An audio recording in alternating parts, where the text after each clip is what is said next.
Transportation, Mobility, and Infrastructure Commission. My name is Valerie Zimmer. I am the chair, and I'm wearing a mask tonight because I am under the weather and have a cold, and I do not want to spread it around. We are going to begin with a land acknowledgement. Kirsten, do you want to do the land acknowledgement tonight? Do I have it with me? I do somewhere. Or I did. Here it is. And I put you on the spot. Okay, hello? Okay. We would like to acknowledge that the land on which we live, work, learn, and commune is the original homelands of the indigenous people of West Sacramento, who have stewarded this land throughout the generations. We acknowledge and we thank the original inhabitants who have occupied, maintained, and secured this place, and who still exist on this land. We respect and celebrate the many diverse indigenous peoples still connected to this land on which we gather. Thank you. Thank you very much. And next we'll move on to the Pledge of Allegiance. Commissioner Cummings, would you like to do the Pledge of Allegiance?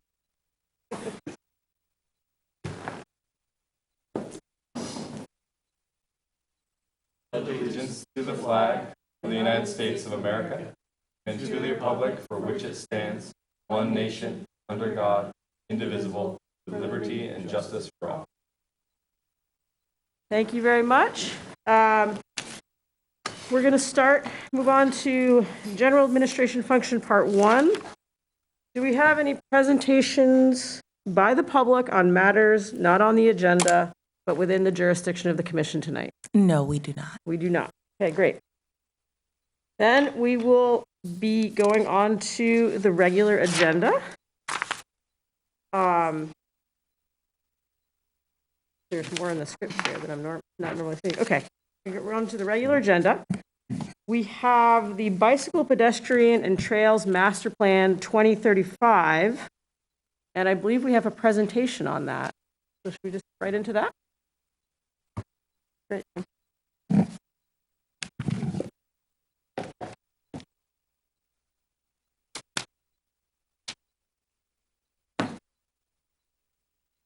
Well, good evening. I'm Steve Rosen, Associate Transportation Planner at the Community Development Department's Transportation Mobility Division. And I'm here tonight to kick off the Bicycle, Pedestrian, and Trails Master Plan update and to explain the critical role that the TMI will be playing in its development. So the Bicycle, Pedestrian, and Trails Master Plan is the comprehensive plan for the whole active transportation network. And active transportation is planner speak for human-powered and boosted human-powered travel. That's things like walking, bicycling, wheelchair use, scooters, and electric bikes. Current plan was adopted in 2018 based on work done in 2016 and 2017. And we've been working toward it since, but it's based on pre-quarantine information and doesn't have the robust public input that we would like. We also lose points on grant applications because it's more than 5 years old. We came to you last year with an administrative update to the plan so that the plan would reflect the accomplishments we've made and some new opportunities we identified, but it wasn't a comprehensive update based on new analysis. So now we're back to start a 10-year plan the 10-year plan, updating the plan for the next 10 years. Now the schedule is being driven by a Caltrans Sustainable Transportation Planning Grant. And we've already selected a consultant through the city's procurement process and will begin work when the city council awards a contract at their next meeting. So the goal of the 2018 plan is on your screen, and it's to be one of the United States' top bicycle and pedestrian-friendly communities through the creation of world-class bicycle and pedestrian trails network that efficiently and safely connects users of all ages to work, school, shopping, and recreational amenities throughout the city. And this slide shows some of the progress the city has been made toward achieving that goal. We've completed the projects up on the top, like the Sycamore Trail Phase 2 bridge over the highway, the West Capitol Avenue separated bike lanes, Riverwalk Trail North that connects near the I Street Bridge up to the Broderick Boat Ramp. There's the 5th Street Bridge, 5th Street in the Bridge District. That's the Class 4 bike route there. It gets people away from that freeway on-ramp. There's some 15th Street bike lanes that were listed there that connect there. Kegel bike route and our wayfinding pilot.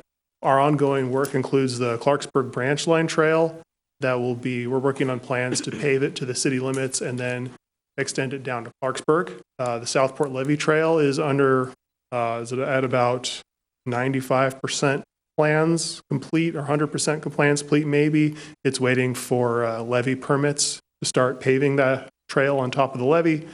Sycamore Trail phases 3, 4, and 5. 3 is going to connect it from the bridge down to south to Stone Boulevard, and then 4 and 5 would get it through to Broderick and down to Southport Town Center. Those are going to be studied as part of a grant we've been awarded through the Reconnecting Communities and Neighborhood program. The Port Area Infrastructure Project will create bicycle routes and walking routes from Southport Boulevard around the Amazon warehouse all the way up and around to Harbor Boulevard. And the I Street deck conversion will turn the top level of the I Street deck into a walking and bike route over to Sacramento in conjunction with the new I Street Bridge. And we're going to be improving Lighthouse Drive.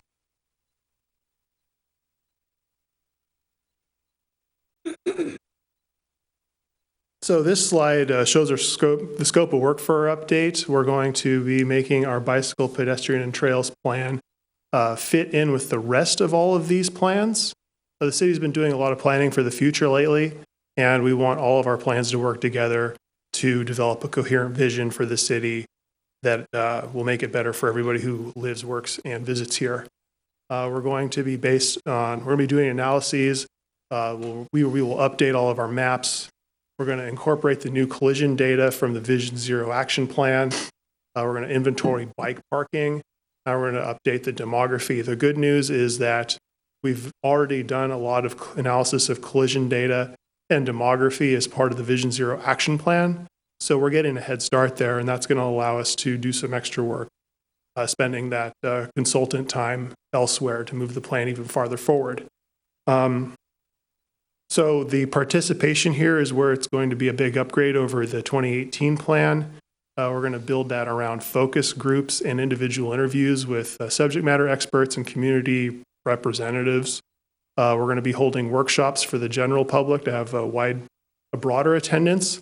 But the thing we're going to be doing is building it all around TMI meetings. The TMI will be playing the role that in the Vision Zero plan was played by the community advisory group. We figure the TMI meets regularly in this public forum with notices, and it's being recorded, and on all those reasons are a good reasons to replace an ad hoc community advisory committee with a standing committee of experts appointed by the city council. So the TMI and staff will be able to hear public input at the meetings, and the TMI can ask questions of staff based on that public input and the information presented by staff. So with that, we invite the TMI to spread the word about this project and to start thinking of ways to improve the active transportation network, noticing shortcomings it has, and really start looking around the city with this project in mind. So the work will proceed on this schedule and be done by December 2026. So by December 2026, we will have a 10-year plan for active transportation in West Sacramento. So with that, thanks for listening to my talk, and please I welcome your questions or any ideas you already have about active transportation in West Sacramento. Thank you. Thank you very much for that presentation. I guess I'll ask if we have any comments. No, we don't. No comments? Okay. Then I will open it up for discussion and questions from the commission. I got a couple. Good to see you again. Happy we're back getting updates on this. It's always really thrilling to see the work that city staff's been working on. So thank you for your work and for your presentation. I'm really excited about the idea of kind of trying to engage the public more with our commission meetings. So I really am happy to hear about that. I personally connect with a lot of the people in the city who are very interested in these sort of things. So I'm happy to kind of get out and kind of get the word out. I would love it if the city could kind of meet that request and maybe put out some things on social media. The city has a wonderful social media presence, and to kind of get the word out that these are open for attendance and open for comments. I would love to get as many people in here as possible, because there's a lot of really good sentiment and there's a lot of really good feedback out there that I am hearing ad hoc. So to get them all here on record would be wonderful. So I'd love if we can all work together on that. But I would also like to ask, what would be the best avenue for us at this dais to get specific requests like, hey, this curb doesn't work for me. Hey, there'd be nice if there was some sort of addition here. What's the best way for us to submit these requests? That would be through is that on public stuff? The West Sac Connect information portal that would send that to our traffic engineers.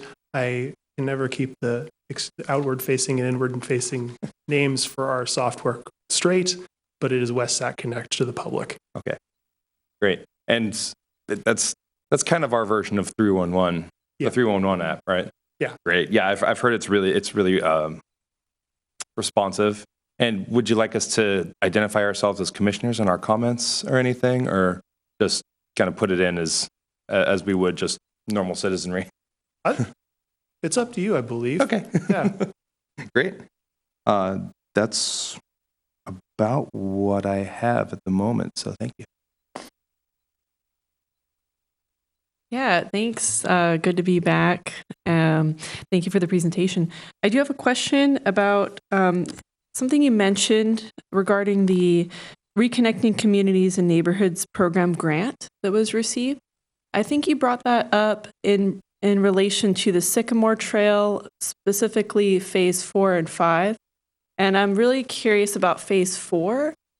Is this grant going to help phase 4 happen? Because I noticed in the plan that there's no date as to when phase 4 will be completed. This grant will fund the engineering studies to figure out how it is possible to have the trail cross the 2 railroad tracks, to get it from the north end of the phase 1 part of the trail into Yolo and Micon. So depending on we will need to know the outcome of the engineer's study before we can tell you how long it will take to build. Excellent. Well, it's good to hear that there's some forward momentum on that part of the trail plan. So thank you. I've got a question regarding process. You mentioned we're going to be actually more involved in this process. Will we use the regular meeting schedule for that? I just want to make sure I don't plan, some other trip or something. Yeah. I want to be here for this. I mean, yes, we'll be using this meeting. Okay. And, we've got the old plan, obviously. Should we really review that and get into the weeds about things we see in that, or are you going to be bringing us stuff to review or get it to us sooner so we can make comments during those additional sessions? What would be the best approach there?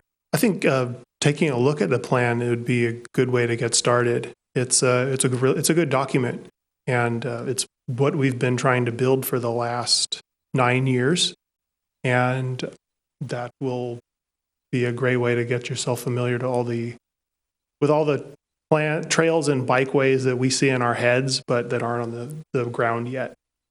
Well, I definitely agree. It's a great document, and I'm just so thrilled at what the city of West Sacramento does planning-wise. I mean, it allows us to get the grants. We're prepared for these things, and we've done a great job. The city's done a great job of doing that, and I really appreciate that.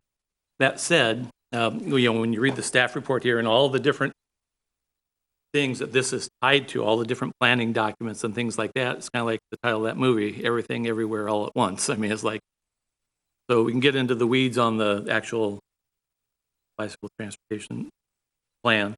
But all these other plans, should we be reviewing those for things? And I'll just give one example.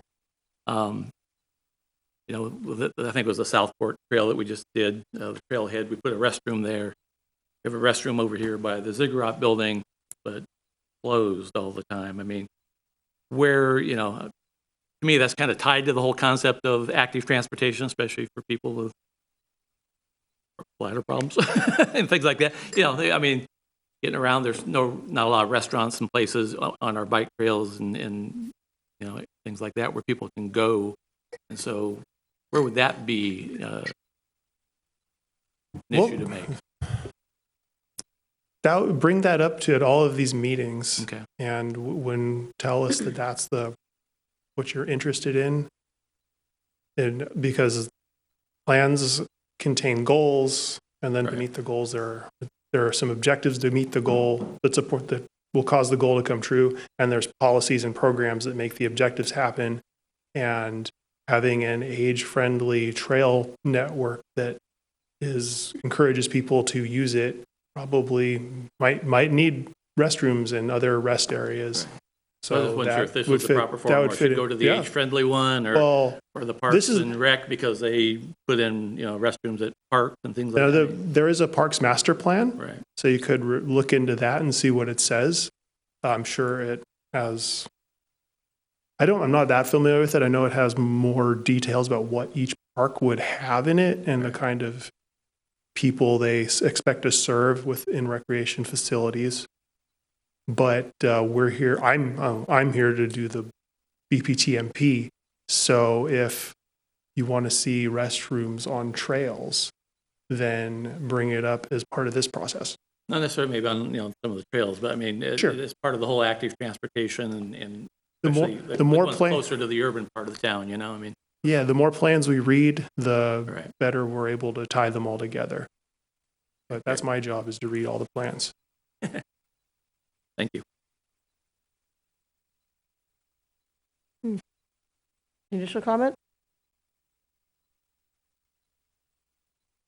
I'm a bit curious about the process in using this meeting. I know in the past we've had workshops where people have, you know, put things on sticky notes and looked at pictures. And is that something we could do in this meeting? Could we have somehow the meeting expand beyond this room, or have some kind of interactive process, or is that something that's a separate process, do you think, where people might be able to come in and?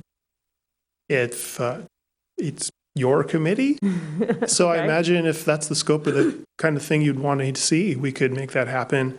I will take note I'll take that into my notes to bring that up with our consultants who are coming up with the program, and bring it up with our department management to see how we can make that happen. Steve, do you also want to mention the other public workshops that are part of the scope? There is the TMI commission is more so the specific working group, but there are other outreach opportunities. Yeah, there will be some public workshops for the general public with, maps on the wall and stickers and everything like that. So those will be out at other times of day for other days of the week, so that more people can come and participate. Envisioning the TMI, while we could do that kind of thing here, we're envisioning the TMI's role as the overseers or the directors of the engagement program to make sure that we're reaching all the people. You'll be checking our work and making sure we answer all the questions that the public has asked. Oh, I see. So as well as asking your own questions and contributing your own input. So you would be coming to us with, like, here's our schedule of public workshops. Are there any other groups that we should reach out to? And then we would give feedback on that. Is that how you envision this process working? That was what we were envisioning. But if you want to provide, it seems like we could also provide, give the opportunity to the public to look at the maps and do that kind of input at this meeting as well. Okay. Well, I guess the homework for the commission is to think about which group might be out there that we would want to be reaching, so that when you do come back with a plan, that we have some ideas, or potentially feed those ideas to the city staff in the meantime. I could add, Jason McCoy, Rising Transportation Planner. We the format that we've used in the past, like with City Council, is a council workshop where council can ask questions, the public can ask questions, provide input. So that's kind of the workshop format that we would see with the TMI Commission, because of course you've got a set televised time. Right. The opportunity to do something in addition to that would actually be to schedule something, say, at 5:30, here, or even 5 o'clock, where folks could come in, look at boards out in the Galleria, get some questions generated that they could then present to the TMI Commission at the TMI Commission workshop. So there's various ways that we could go about doing this that would still maintain the set televised process that you see here, but throw in some additional. Okay. Sounds good. I had one more question as well. With a changing sort of role of the TMI Commission, are we planning on sticking with the current frequency of meetings of every other week, or sorry, every other month at the moment? Yes, we were planning on bringing this project to the TMI. That's regularly scheduled meetings. Okay. Where three that of the Active Transportation Commission of the City of Sacramento meets every month. Obviously it's kind of subject to everyone's availability in this room, but especially with some cancellations in the last year or so, I would love to see or have it discussed if we were open to meeting more often.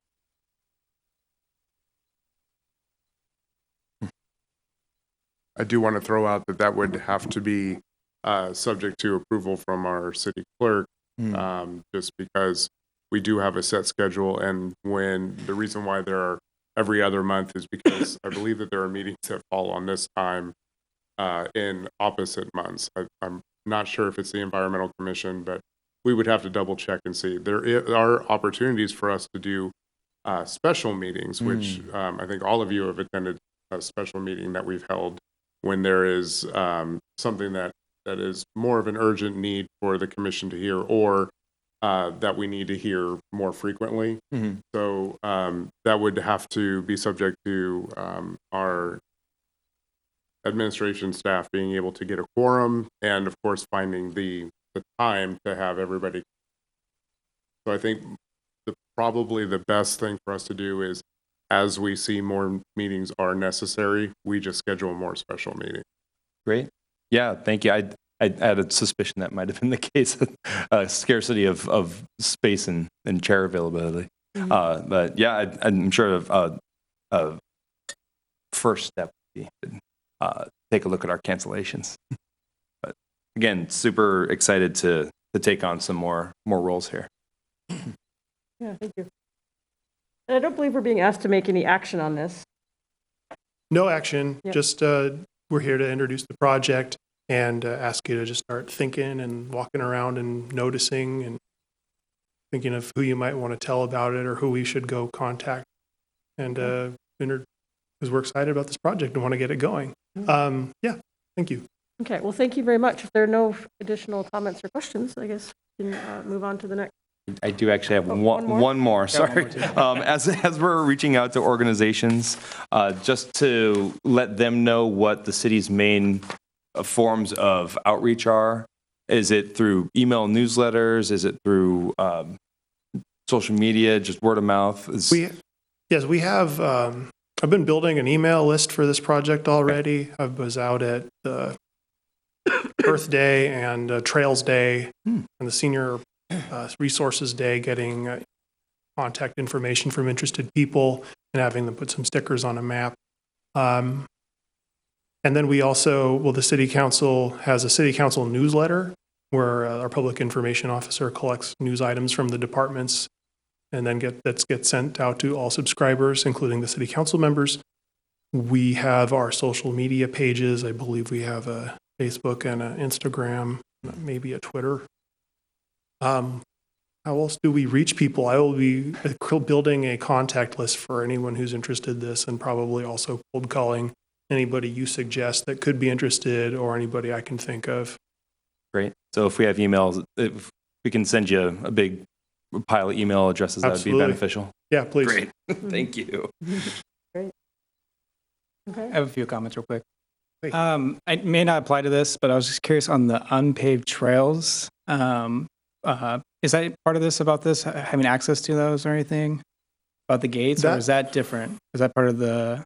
We will be planning for which trails will be improved and which will be left unpaved, which can be made public, how we can expand the network.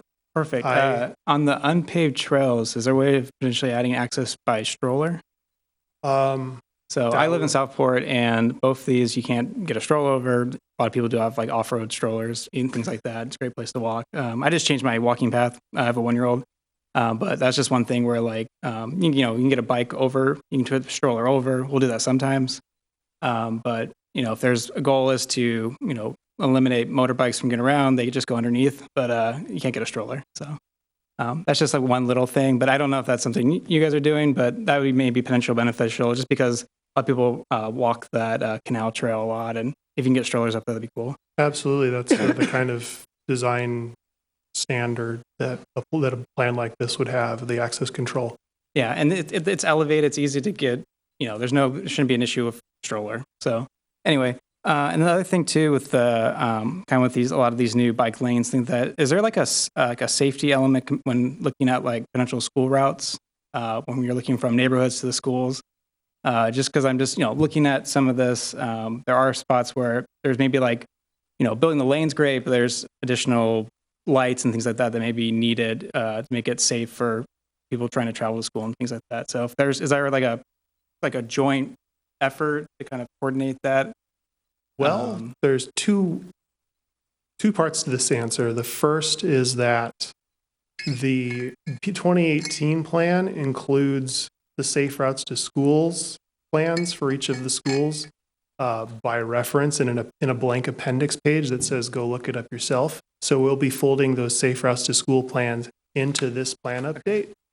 And we're working on the Vision Zero plan, which is the next item on this agenda that'll include a menu of safety countermeasures to be implemented at hotspots citywide based on a prioritization table where one of the factors was proximity to schools. Perfect. Thank you.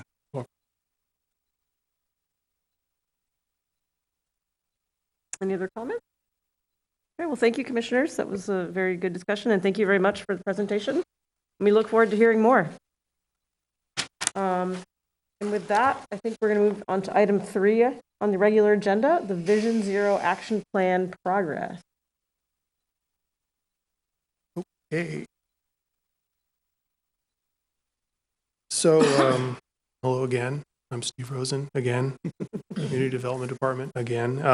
And I'm here now. I will be telling you about our progress toward a Vision Zero action plan.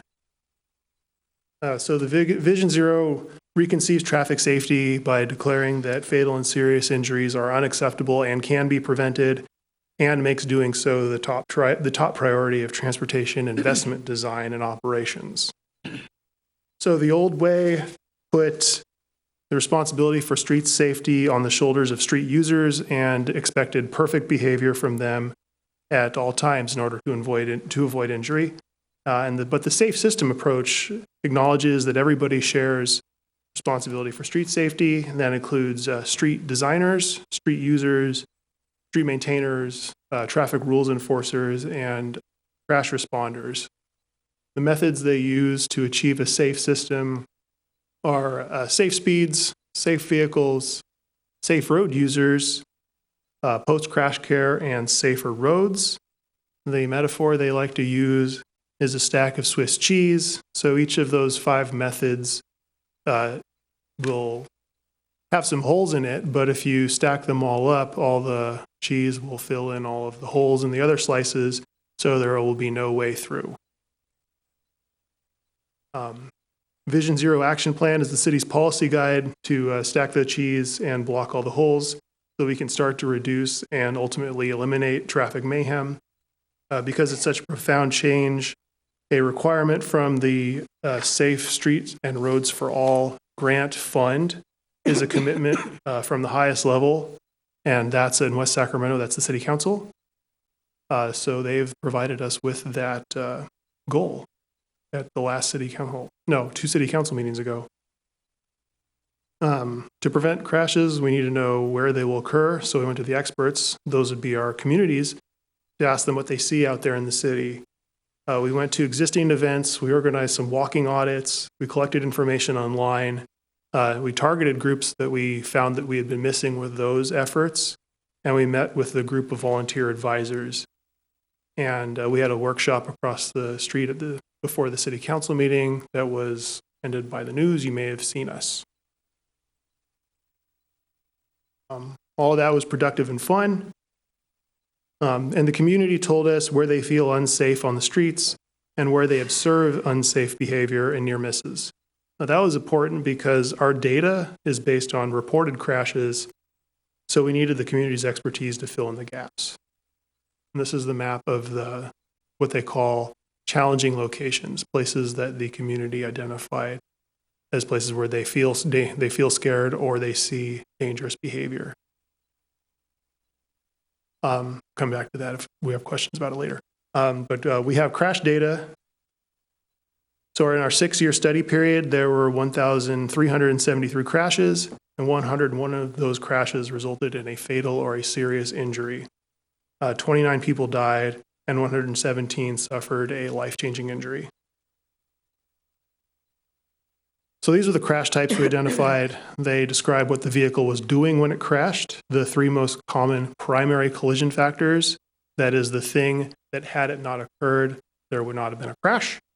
The 3 most common primary collision factors were, as these were reported as by the police, pedestrian violation, failure to obey traffic signals and signs, and driving under the influence. So we studied who traffic mayhem affects the most, and we found that the great majority of the fatal and severe injury crashes were in disadvantaged communities. The crashes are the dots, and the disadvantaged communities are the colored-in census tracts. We ultimately found or combined all this crash data and public input to identify high injury locations that we would target for priority improvements. 0 sounds really outlandish, impossible, but when we see that 70% of these fatal and severe injury crashes occur on just 3.5% of our streets, it suddenly seems a lot less foreboding and a lot more possible to do something about it. So the most important part of Vision Zero is that the decision makers at the highest level publicly adopt an ambitious goal for the reduction of traffic injuries. And that's the City Council here. So on June 4, 2025, the City Council adopted a Vision Zero goal that meets the requirement of the program, and that is, quote, an ambitious percentage reduction of roadway fatalities and serious injuries by a specific date with an eventual goal of eliminating roadway fatalities and serious injuries. And we believe that setting a realistic but ambitious goal is better than an audacious goal, because meeting or exceeding that goal will keep city morale and city staff and city council and the community morale high. And we don't want people to be discouraged when we don't achieve 0. We want constant improvement and constant reduction in the numbers of people getting hurt. So our study period had a mean of 14.5 fatal and severe injury crashes per year. The City Council directed staff to prepare a plan to achieve a goal of cutting that in half within 10 years, and then continuous reduction thereafter. So that catches you up to where we are. Our next steps for the project are to plan how we're going to achieve that goal. So we're developing 5 priority projects that will target the most dangerous specific locations, conditions, and behavior. City staff has had a lot of success with this kind of thing in our previous plans, where we do a mini feasibility study or a mini design treatment to get a project off and rolling so that we can be one move ahead and begin immediately preparing the real plans to implement those projects. We're also going to prepare a menu of countermeasures that are proven to be effective to prevent the kinds of crashes that occur in West Sacramento.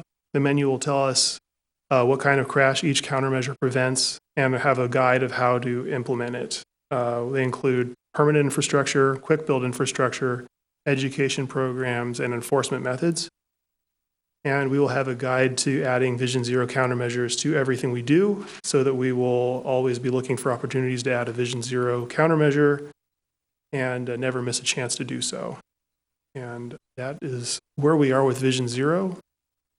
And thank you, and I'm happy to answer any questions about it. Thank you very much. Yeah, that's a very good goal, and I'd love to see all to make progress toward that. I think we've all experienced some dangerous situations walking around or driving around in the city or biking around. So I think that's good that we have the eye on the ball. Do we have any public comments on this? No, we don't. No, we don't. Okay, so commissioners, opening up for questions and comments. I may. Just for the edification of the other commissioners, just last night on my neighborhood chat, somebody posted a car that high-sided itself on a median at the corner of Lighthouse and Fountain. And it started this whole discussion about how often that occurs. And a lot of them just keep on going if they can get off the median. But this one actually high-sided, so I think they had to get towed off. And there's others that you can see trails of oil, and who knows where they ended up before their engine seized. But I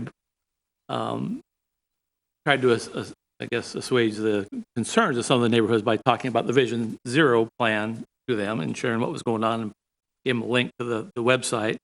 But what's captured on the website and what we're prioritizing is fatal and serious injury crashes. So it may have gave them the impression that we're not concerned about the other types of crashes, but then you just posted that other map which has where people feel unsafe, and that corner was one of them. So I'm sure the message was getting through somehow in reporting or the actual reported crashes.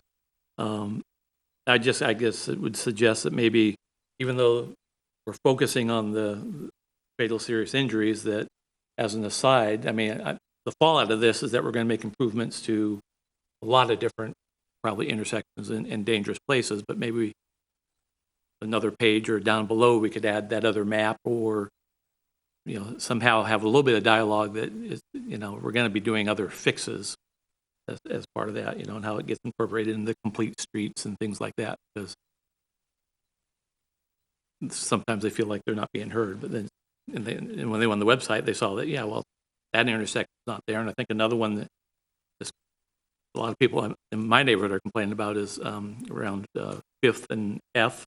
And I think we got a traffic light supposed to go in there and things like that. So anything we do to share more of that information, that we are aware, as you said, and there are projects moving forward to try to make improvements would be great.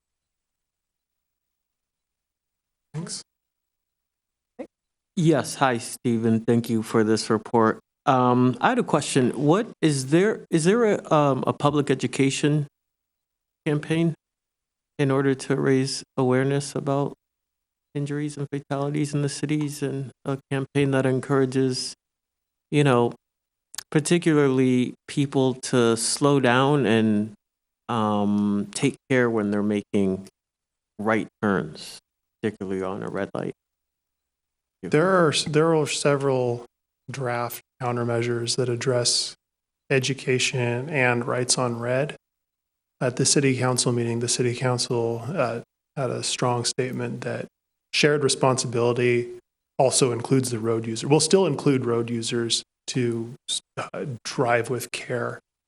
So that is one of our parts of the safe systems approach. And there are education countermeasures. There's also there's countermeasures that will amplify the voices of people affected by crashes, so that people know that when they drive dangerously, it will hurt or kill someone. Mm-hmm.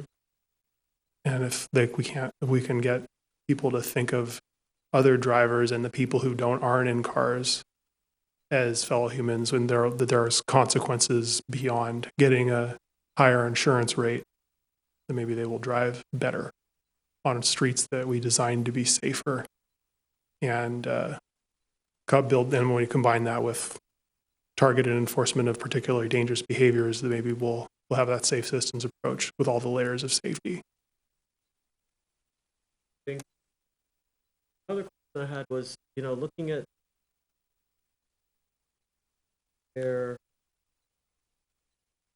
looking at the map of where the, we have the high injury map. I notice it's mainly along West Capitol Avenue between Harbor and what I believe is Jefferson Boulevard. Mm-hmm. Was there any analysis as to why that particular stretch of West Capitol had so many high injuries in particular? Yes, and a lot of it comes down to the fact that that's where lots of vulnerable road users are. Vulnerable road users are people who aren't protected by a motor vehicle body. So people who are outside are more vulnerable to when they're struck by a car than somebody who's inside the body of a car. Crashes involving vulnerable road users are more fatal and more likely to cause severe injuries. Another trick with our data, though, is that we considered all vehicle on vulnerable road user crashes as we counted them the same as fatal and severe injury crashes, because when a car strikes a human, it's pure luck that that person didn't just fall down right on their head and just was able to catch themselves and only have a minor injury. So that's where they'll pop up more. Yes. Oh, an interesting thing about West Capitol Avenue is that our study period included both the before condition and the after condition with the buffered bike lanes. There was sort of no way to filter that out. We wanted to not in that much of that road has changed. It went from 3 lanes to 2 lanes in some places. The bike lane got wider, it got more clearly marked. We still wanted to leave it in and not try to imagine or invent a way to statistically sort it out, because a dangerous driver can still drive fast on that road and still strike somebody who's bicycling or walking. So we left it in. And we're hoping that as more years go by with the after condition, with the buffered bike lanes in place, and when the vertical delineators come in, that we'll see those numbers go down. To what extent could we do a public education campaign via radio or television and social media, getting people to take care at these places so that we can educate people? Because I don't really think that people have, an awareness on the fatalities and injuries that have been happening. Perhaps a lot of people do, but I don't think it's very widespread. How can we increase awareness through? We're waiting for a consultant to prepare a list of countermeasures. I'll have an answer to that when we get that list. We've got a lot of experts who work on these plans all the time nationwide, and they have access to the research that could tell us what the most effective way to educate the public to act better on the roads is. Being a small city and a big market is troubling, because if we put an ad on the news or in the TV or on radio, we're paying to educate 6 counties worth of people. And that's not really West Sacramento's responsibility. We want to, we're an idea.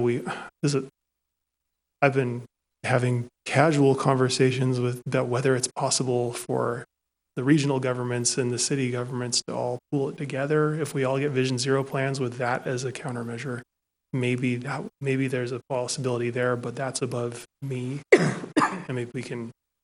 I'm not promising anything. That's an idea I had. We could. It's Jason McCoy. as Steve mentioned, it is a countermeasure and something that we'd have to explore more once the actual report has come out and says, yes, we can see an effectiveness of doing an education campaign and that we should seek funding to do that. I would want to look at other funding campaigns like, Caltrans has slow for the cone zone. We don't know exactly how much that's been effective for them or not, so we would need to really take a look and see where is the taxpayer dollars best spent in countermeasures. Is it physical countermeasures? Is it education? So I'm sure the report, when it comes out, is going to give us more information on that. And I'll stop inventing countermeasures and leave it to the experts when they submit their draft plan. I do have another question. The staff report indicates that you've identified the Southport Parkway curve as the first priority project.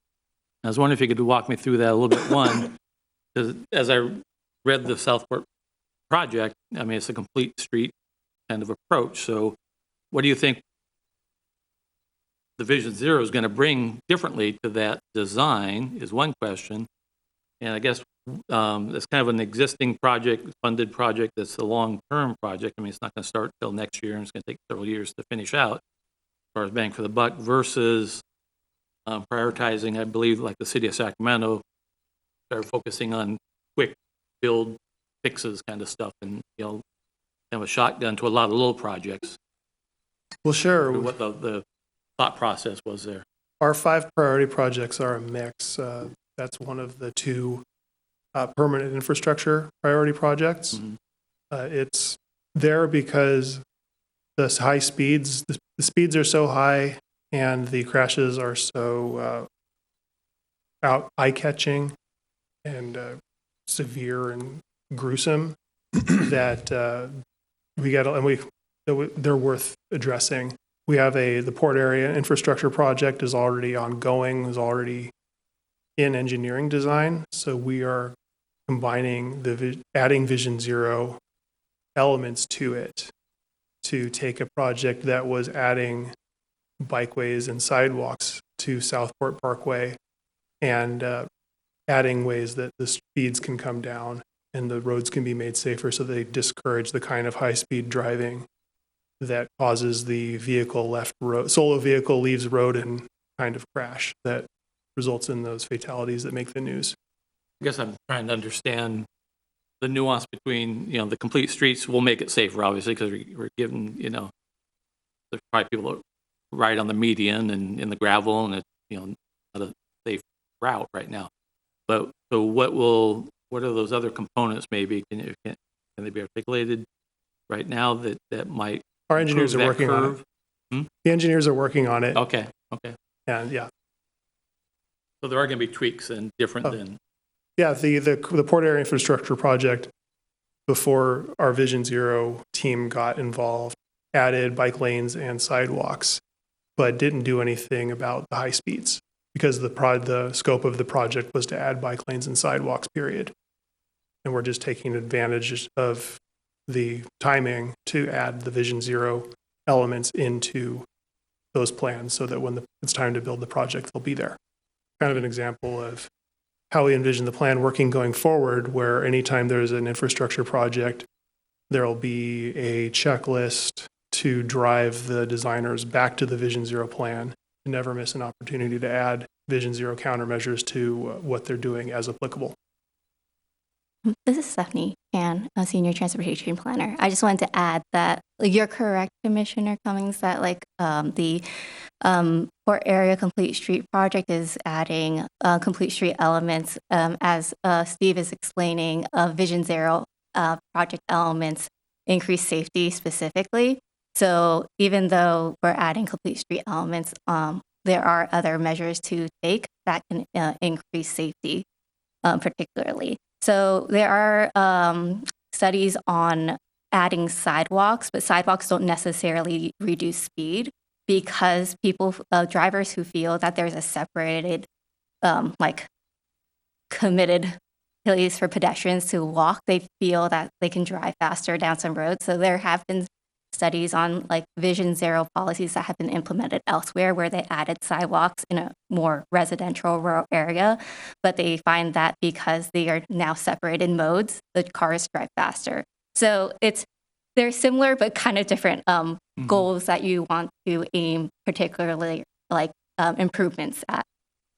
So I guess my point being is it's going to be case specific on the roadway versus the Vision Zero safeguards or enhancements aren't necessarily something that would be then incorporated on a regular basis into a standard complete street concept.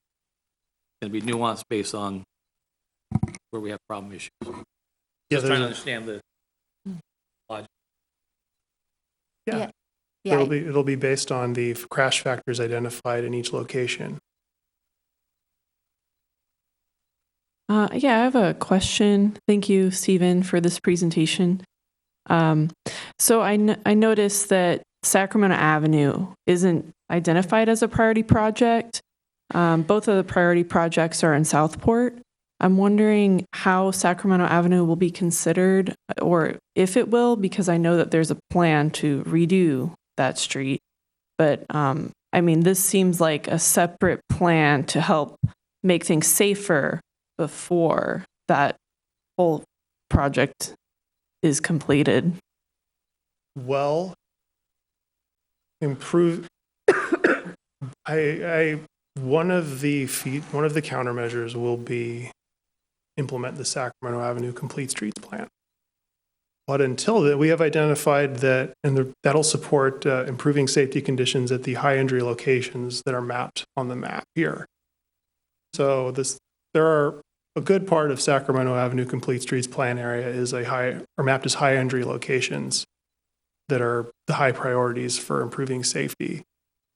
Now, Sacramento Avenue is a big project that will take a long time to implement, but that doesn't mean that we can't use countermeasures there before then to reduce the number of fatal and severe injury crashes to address the conditions that cause those crashes.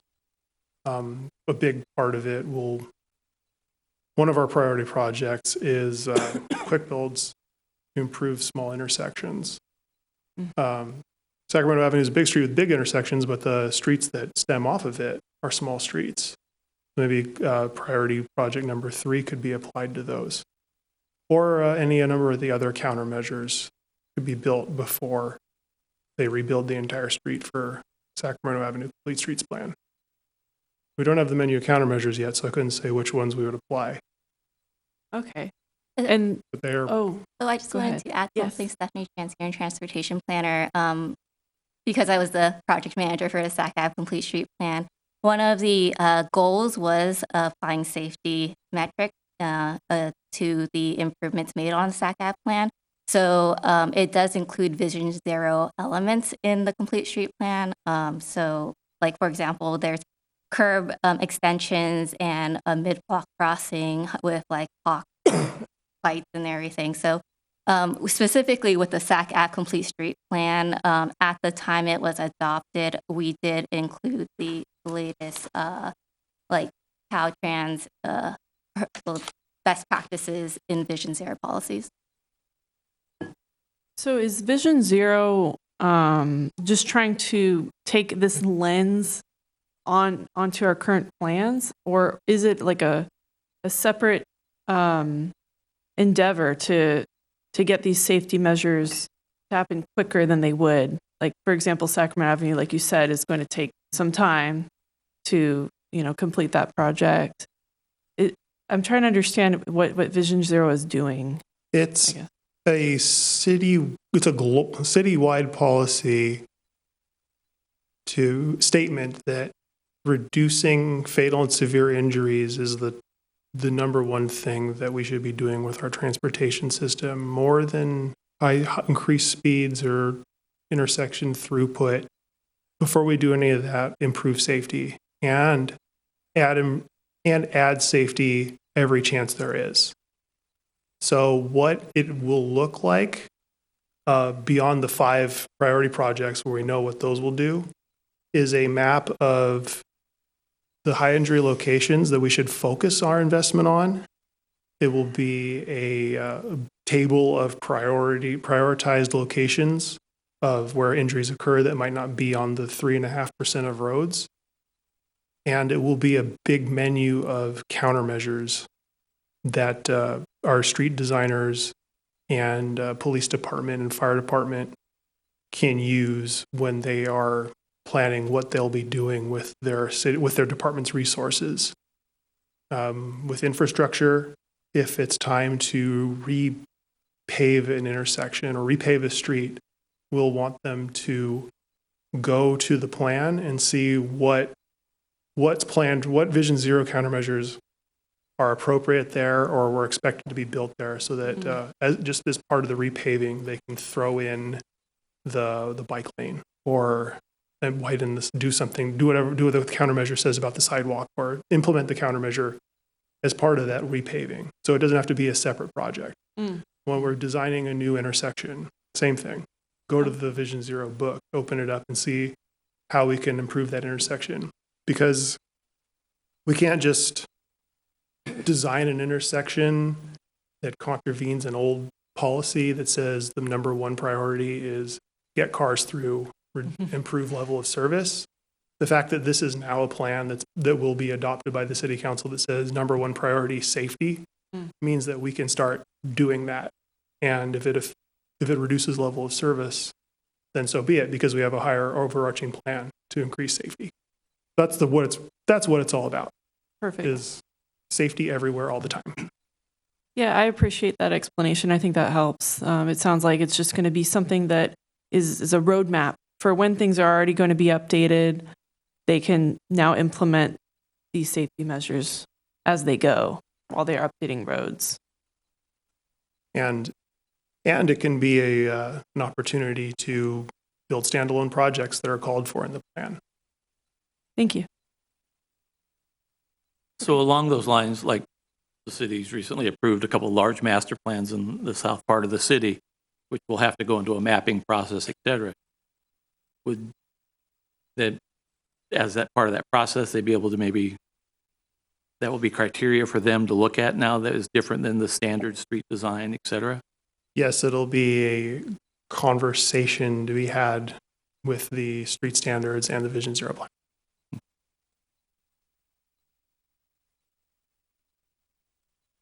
Any other comments, commissioners? Yes, thank you for placing such a high priority on the safety of our residents. The crash and fatality statistics are always really tough to hear. As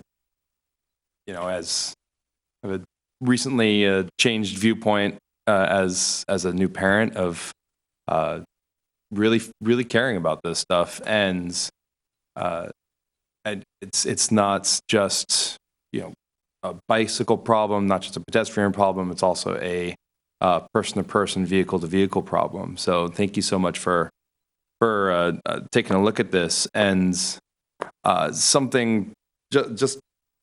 just have a couple of viewpoints to kind of maybe reiterate and kind of hope that the city keeps in mind as they move forward on this project. We're asking about, why Capitol Avenue? Why in between Jefferson and Jefferson and Harbor? If you really think about it, if you ever go out on a Friday or Saturday night, I would say that stretch of road between Jefferson and Harbor on Capitol is probably the closest place to a city gathering place in our city.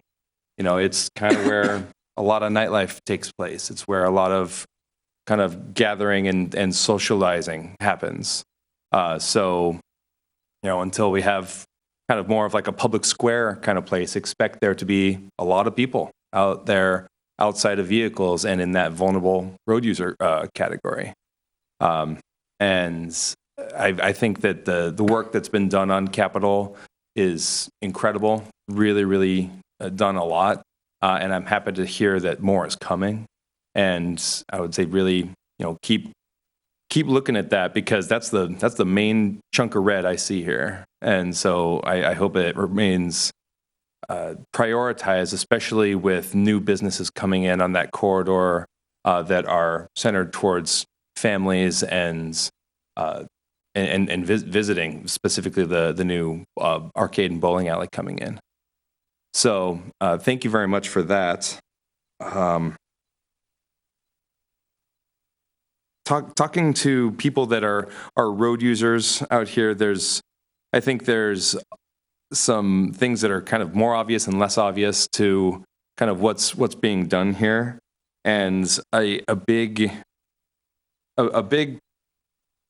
bit of uncomfortable feedback that we hear from citizenry a lot is that, okay, we have this new brand spanking new shiny new thing that the city made for us. It's really nice.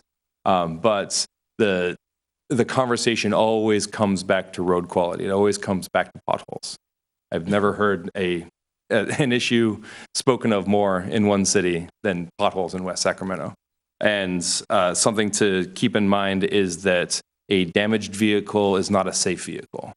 And road quality and potholes really do affect the stopping power of a vehicle, the tire quality, the wheel quality, suspension, all those things that go into whether those vehicles can slow down and stop from those commonly held high speeds that really cause grievous injury to everyone involved. So I don't know if that is really a priority or kept in mind in terms of it. On the surface, it seems like a quick build, something that, if you can put up some plastic verticals or reflectors or something, just spot treating a lot of these potholes. I know that a lot of it's going to come over with a much more comprehensive treatment later on, but just something to consider. I think it would go a really long way towards that citizenry morale that was mentioned earlier, to really say like, hey, we're listening.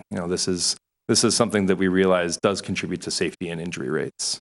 So I just wanted to bring that up. And again, I do hope that F and 5th, the intersection, is kept in mind as a high priority area, as it's been public comment has come before city council multiple times talking about this is the most dangerous place in the entire city, is that intersection. 5th and F, which it's an uncontrolled intersection, extremely high speeds on 5th, and I believe there's been multiple fatal crashes there. Really, really powerful impacts happening there. So I just hope that that's taken care of, and the fact that it's not marked red here is surprising to me. But I hope it's kept in mind just anecdotally that the citizenry is really concerned about that intersection. And my final thing I want to bring up too is, as far as education, I liked what you were talking about with that, where I wonder if there is something that can be kind of tacked on as a penalty for traffic infractions and moving violations through the police department here, of really adding on some emotional and impactful education that really shows the human cost of these infractions, and not just, oh, you got me, sort of attitude.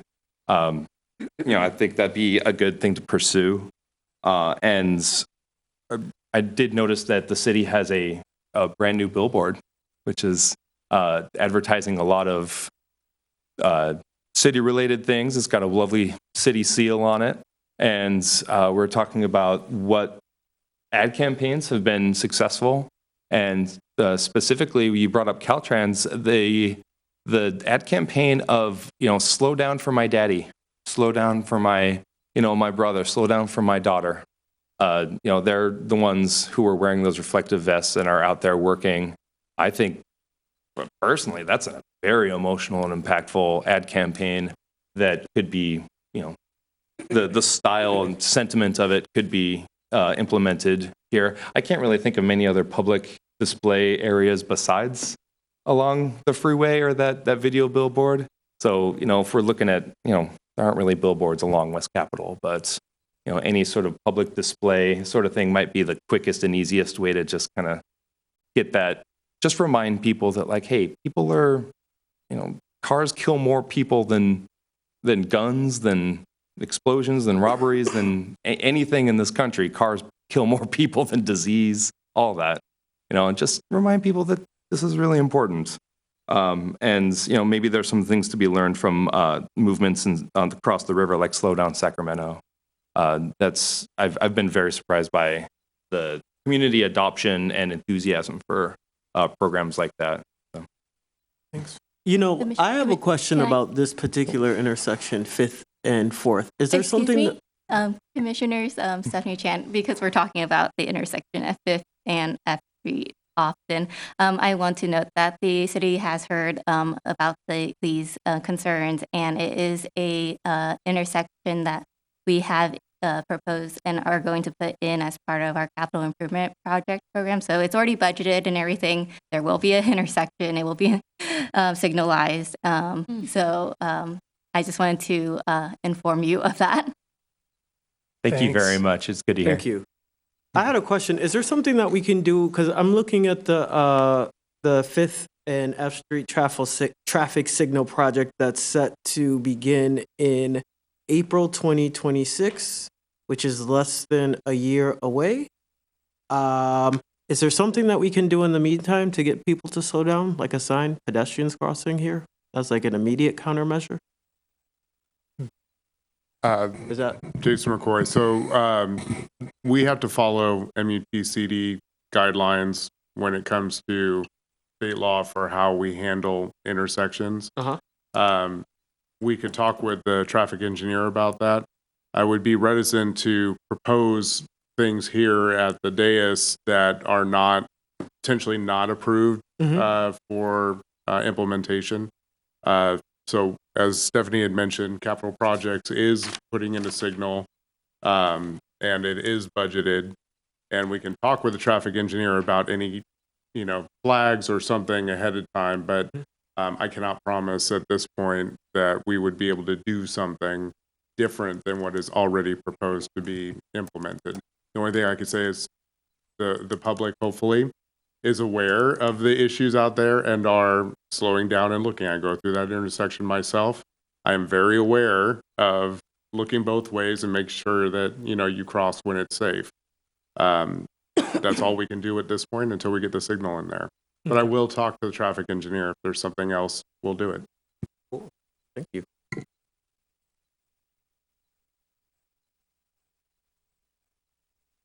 Are there any additional comments or questions? That was a good discussion.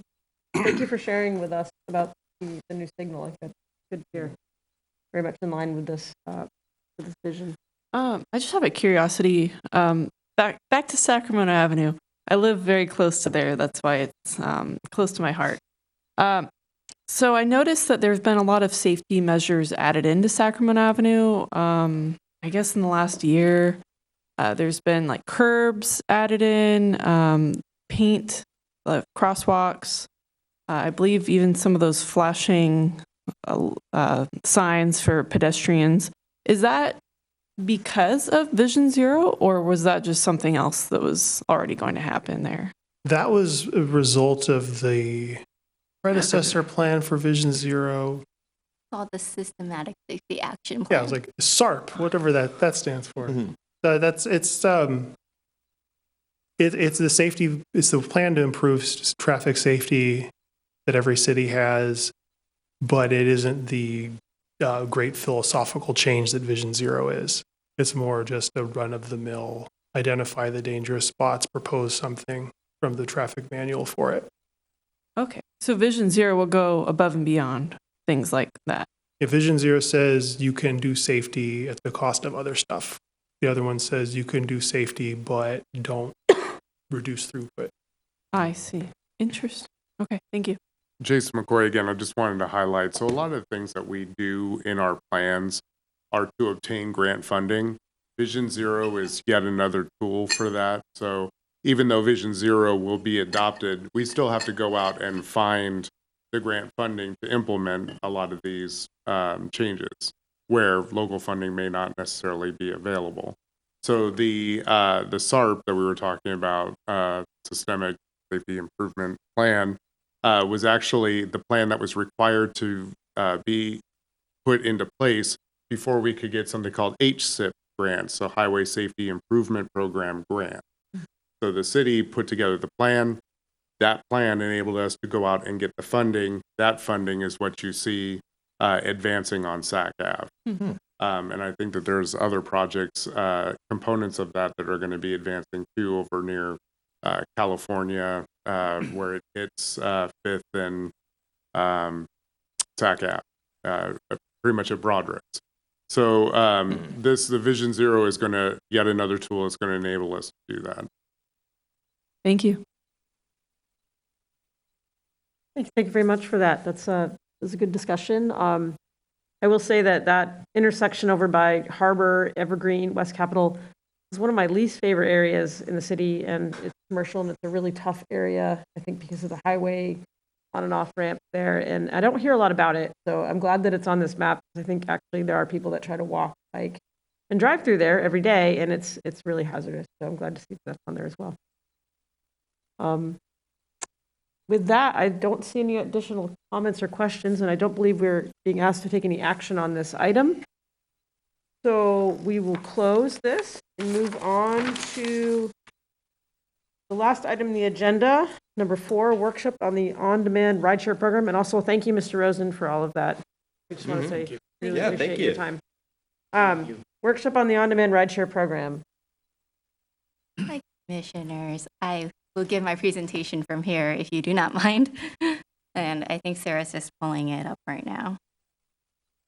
But while she does that, tonight I will be giving a presentation on the on-demand rideshare program, primarily focusing on the pilot into downtown Sacramento, giving you an update on that, and then also discussing potential fare changes to the overall program. Let me get the clicker.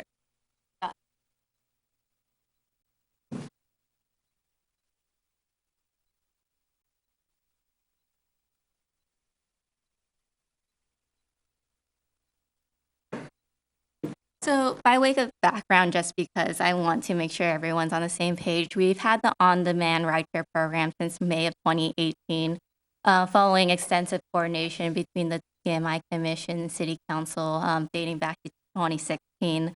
In June of 2024, the City Council approved a new contract with Nomad Transit LLC, aka VIA, the same company we initially started the program with in 2018 for another 3-year term. Nomad provides the city with a turnkey on-demand rideshare program, so they coordinate the rides, they coordinate the vehicles, the tech, everything for us. In general, as we approved the contract for the 2024 to 2027 term, we went back to the TMI Commission and City Council and discussed the overall program goals, which are presented here.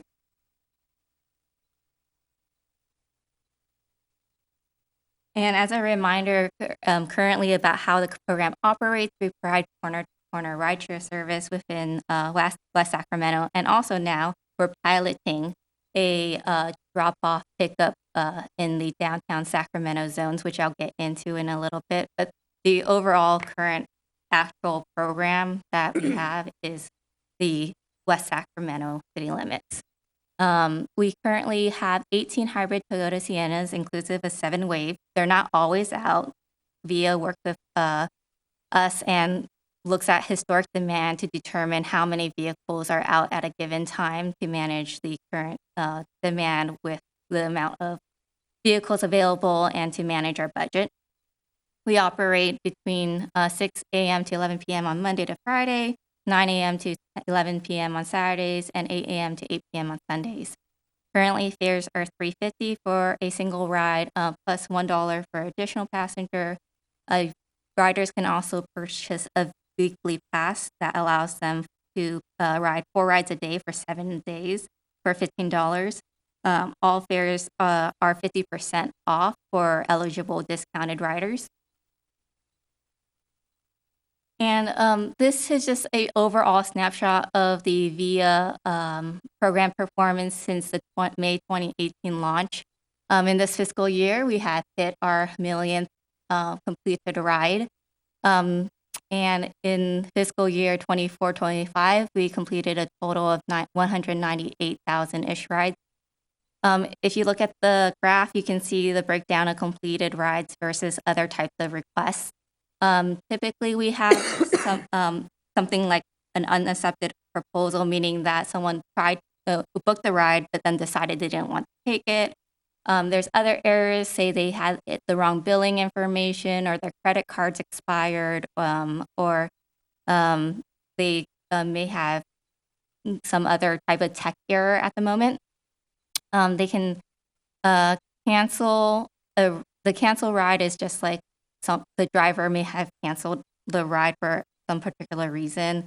And then seat unavailable is if they tried to book a ride, but there's just too much demand during the time that they couldn't get a seat, or maybe that their ride couldn't be coupled with the current routes that someone else might be taking. And then sometimes there's no shows, as explained. And then we used to keep track of out of service bookings. So if someone tried to book a ride outside the service hours, we had that information. VIA's done some updates to their background tech, so we actually currently don't track that in fiscal year 24, or it stopped tracking in mid fiscal year 24-25. But we have talked to them about like that. We do find that information interesting and would like to see it again. But it's a nice breakdown of information for you. And so, like I mentioned, we launched a West Sac downtown Sacramento pilot because in 2024, we entered into a one-year MOU with SAC-RT and YOLO TD, allowing the city of West Sac to actually expand or do drop-off and pick-up of our on-demand service in downtown Sacramento. Because we talked with SAC-RT, given the fact that they now use VIA as well, that kind of helped our connection in working on this MOU and allowing us to pilot this expansion. With that MOU in place, we applied for a Yolo Solano Air Quality Management District grant, and we were awarded clean air funds of $13,700, allowing us to subsidize like a free pilot ride into downtown Sac to see kind of the demand. We've heard interest in VIA going to downtown zones or points of interest from our constituents, from the TMI Commission and City Council ever since we launched the program. In particular, locations such as the Kaiser medical offices in DOCO, as well as like connections to light rail service. So we launched this pilot in mind with that and selected 3 pilot zones for pickup drop-off. So that included Kaiser downtown Commons medical offices, the Sacramento Valley Station, and a stop at like the intersection at 8th and N, which connect to the light rail stations. We launched the pilot in October 7th, 2024, and all the free rides were utilized by December 25th, 2024. We continued the pilot, now you just pay regular fares, after December 25th to continue seeing how it would operate. And during that time, we also coordinated and discussed with YOLO TD and SAC-RT and came to an agreement about extending the MOU. So it's now extended to June of 2027, allowing us to continue the pilot. And the intent of that is to consider changes to the pilot parameters and testing different pilot parameters and to see what would work and fit into our program as a long-term solution. in general, we completed over 47,000 rides between October 7th, 2024 to June 30th, 2025.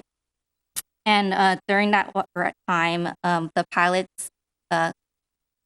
comprised of about 16,000 rides. So each month you can see the pilots range between 8 to 12% of each month's completed rides. Further breakdown of the rides into the downtown Sacramento zones by pickup drop-off location. You can see that the 8th and N Street and the Kaiser downtown zones were the more popular. There were a total of 6,000 to 7,000 pickup drop-offs between each of the zones, whereas the Sacramento Valley Station only resulted in 1,872 complete rides between the October to June timeframe. For some more information, the average intra-city trip, so if someone were taking a ride within West Sacramento, only within West Sacramento, the average trip distance is about 3.3 miles. The median distance is 2.8 miles. Downtown Sacramento trip, in comparison, the average distance is 5 miles and the median distance is 4.5 miles. I would like to note that for the downtown Sacramento trips, we did see about 30% more rides starting or ending south of the Bard Canal, which could probably contributes to the fact that the average and median are higher.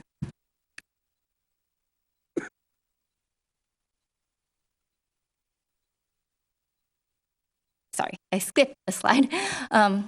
From the results of the pilot between October to June, the city staff has discussed with Yellow TD and SAC-RT, and city plans to remove the Sac Valley Station pickup drop-off zone. On this map here, you see the Sac Valley Station zone is about 2-ish blocks away from the Kaiser downtown drop-off location. It's less than 1,000 feet away from that location, and we feel that we can just use the Kaiser downtown drop-off just for anyone who wants to continue utilizing that for Sac Valley Station.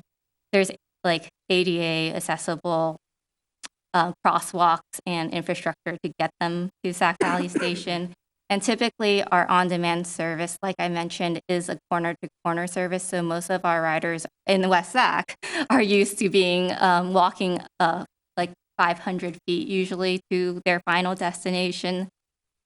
So we are planning to remove the Sac Valley Station for that reason. We also plan to test a new fare structure. We're planning to set a $4.50 distance-based pricing. So we start the fare at $4.50 base plus a $1 per mile fare. We anticipate that the maximum fare will be $12.50 from this, just based on the furthest distance of in West Sac to this downtown zones.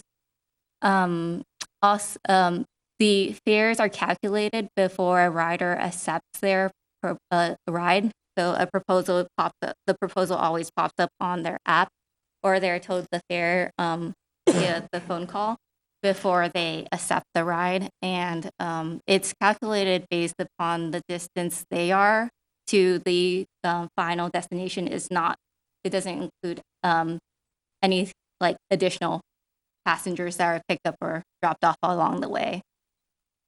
And then we also plan to eliminate the downtown Sacramento rides from eligible via pass redemption. We plan to implement these changes in late summer 2025, and we will continue testing changes to the pilot parameters to see what might work for our program through June of 2027. Now I'll get into the via pass fare a little bit. Is that important to any of? Okay, sorry. So via pass, so currently we have a fare structure where a single ride is $3.50. Via Pass is $15 and it gives you up to 4 rides a day for 7 days. Eligible discounted riders, again, receive a 50% discount, whether it's a single or Via Pass. So seniors or people with disability who have verified with the city, their Via Pass costs $7.50. The staff is proposing to increase the Via Pass to $28 from the $15. To the graph on your right, you can see that Via Pass accounts for approximately 45% of all weekly rides. We see that Via Pass we anticipate that Via Pass will continue to offer significant savings for people. 4 rides a day over 7 days costs $98 in regular fares if you were to book a single ride every time, and $49 at discounted fare. If you purchase the Via Pass and all rides are taken, riders actually end up only paying 53 cents per ride or 27 cents per ride if they have the discounted fare. So I wanted to share this because it shows that Via Pass holders, there are some Via Pass holders that are what we consider power users, taking a significant number of rides, 50 to 110 rides a month. And I want to note that the Via Pass power users, these people taking over 50 rides a month, they actually only account for 2% of our riders, but use 12% of our vehicle hours. So our vehicle hours are how we pay Via, like how many vehicle hours used every month is we have an hourly fee on that.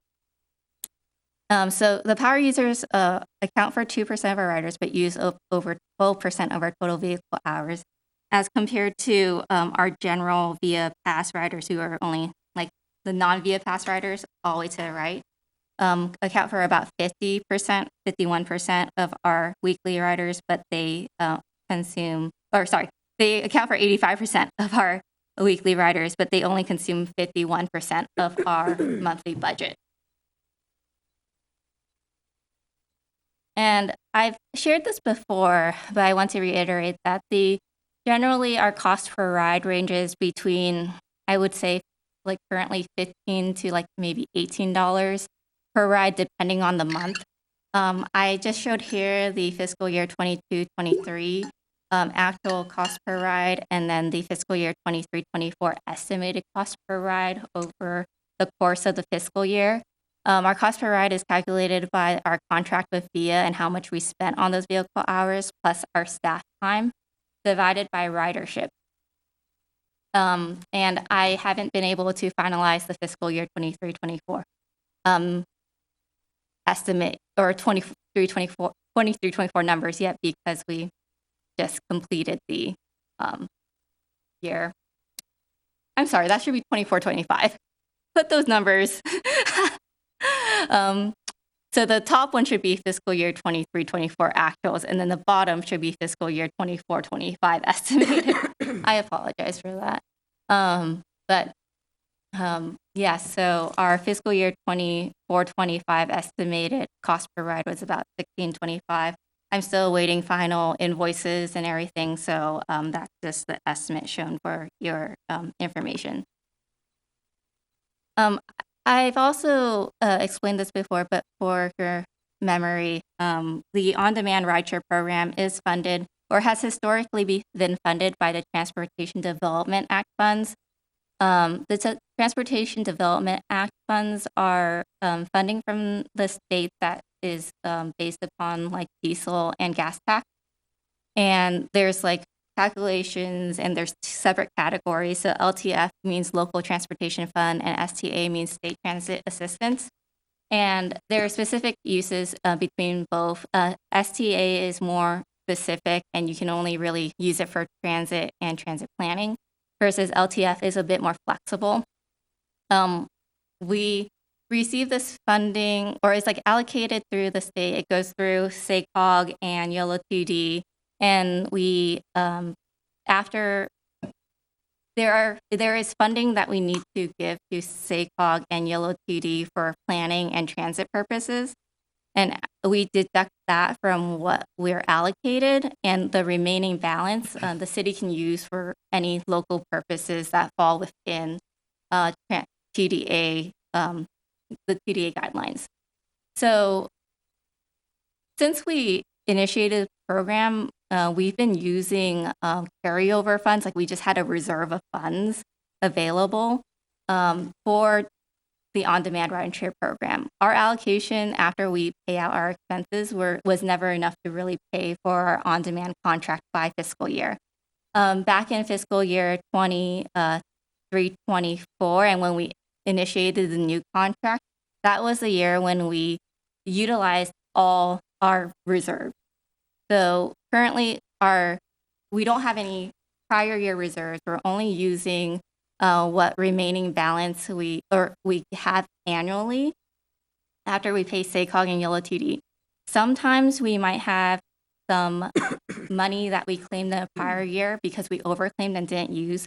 For example, we claim like staff time, but say we didn't use all the staff time we estimated. We just roll that over to the next year and we calculate it. All that to say that the balance of the fiscal year 25-26 TDA is about 1.2 million, 1.23 million for local use.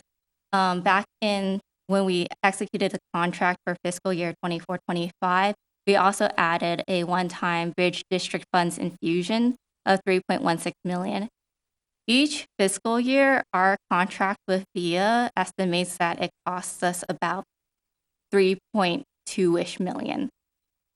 For fiscal year 25-26 and 26-27, we agreed to a 3% increase for CPI. So, of course, you can see that the 3.2-ish to 3.4-ish million is more than we have available for the more than what's available in the local transportation funds. If this is the estimate that we continue to get allocated to us and the SACOG and Yellow TD expenses remain the same, we anticipate that we'll need about $600,000 in additional funding for fiscal year 26-27 and approximately $2.4 million each year after that. So part of the interest and proposal in increasing VIA pass will allow the city to recover more per ride and can help it manage the demand and reduce necessary vehicle hours. The other thing that adjusting VIA pass will align it with the regional transit passes.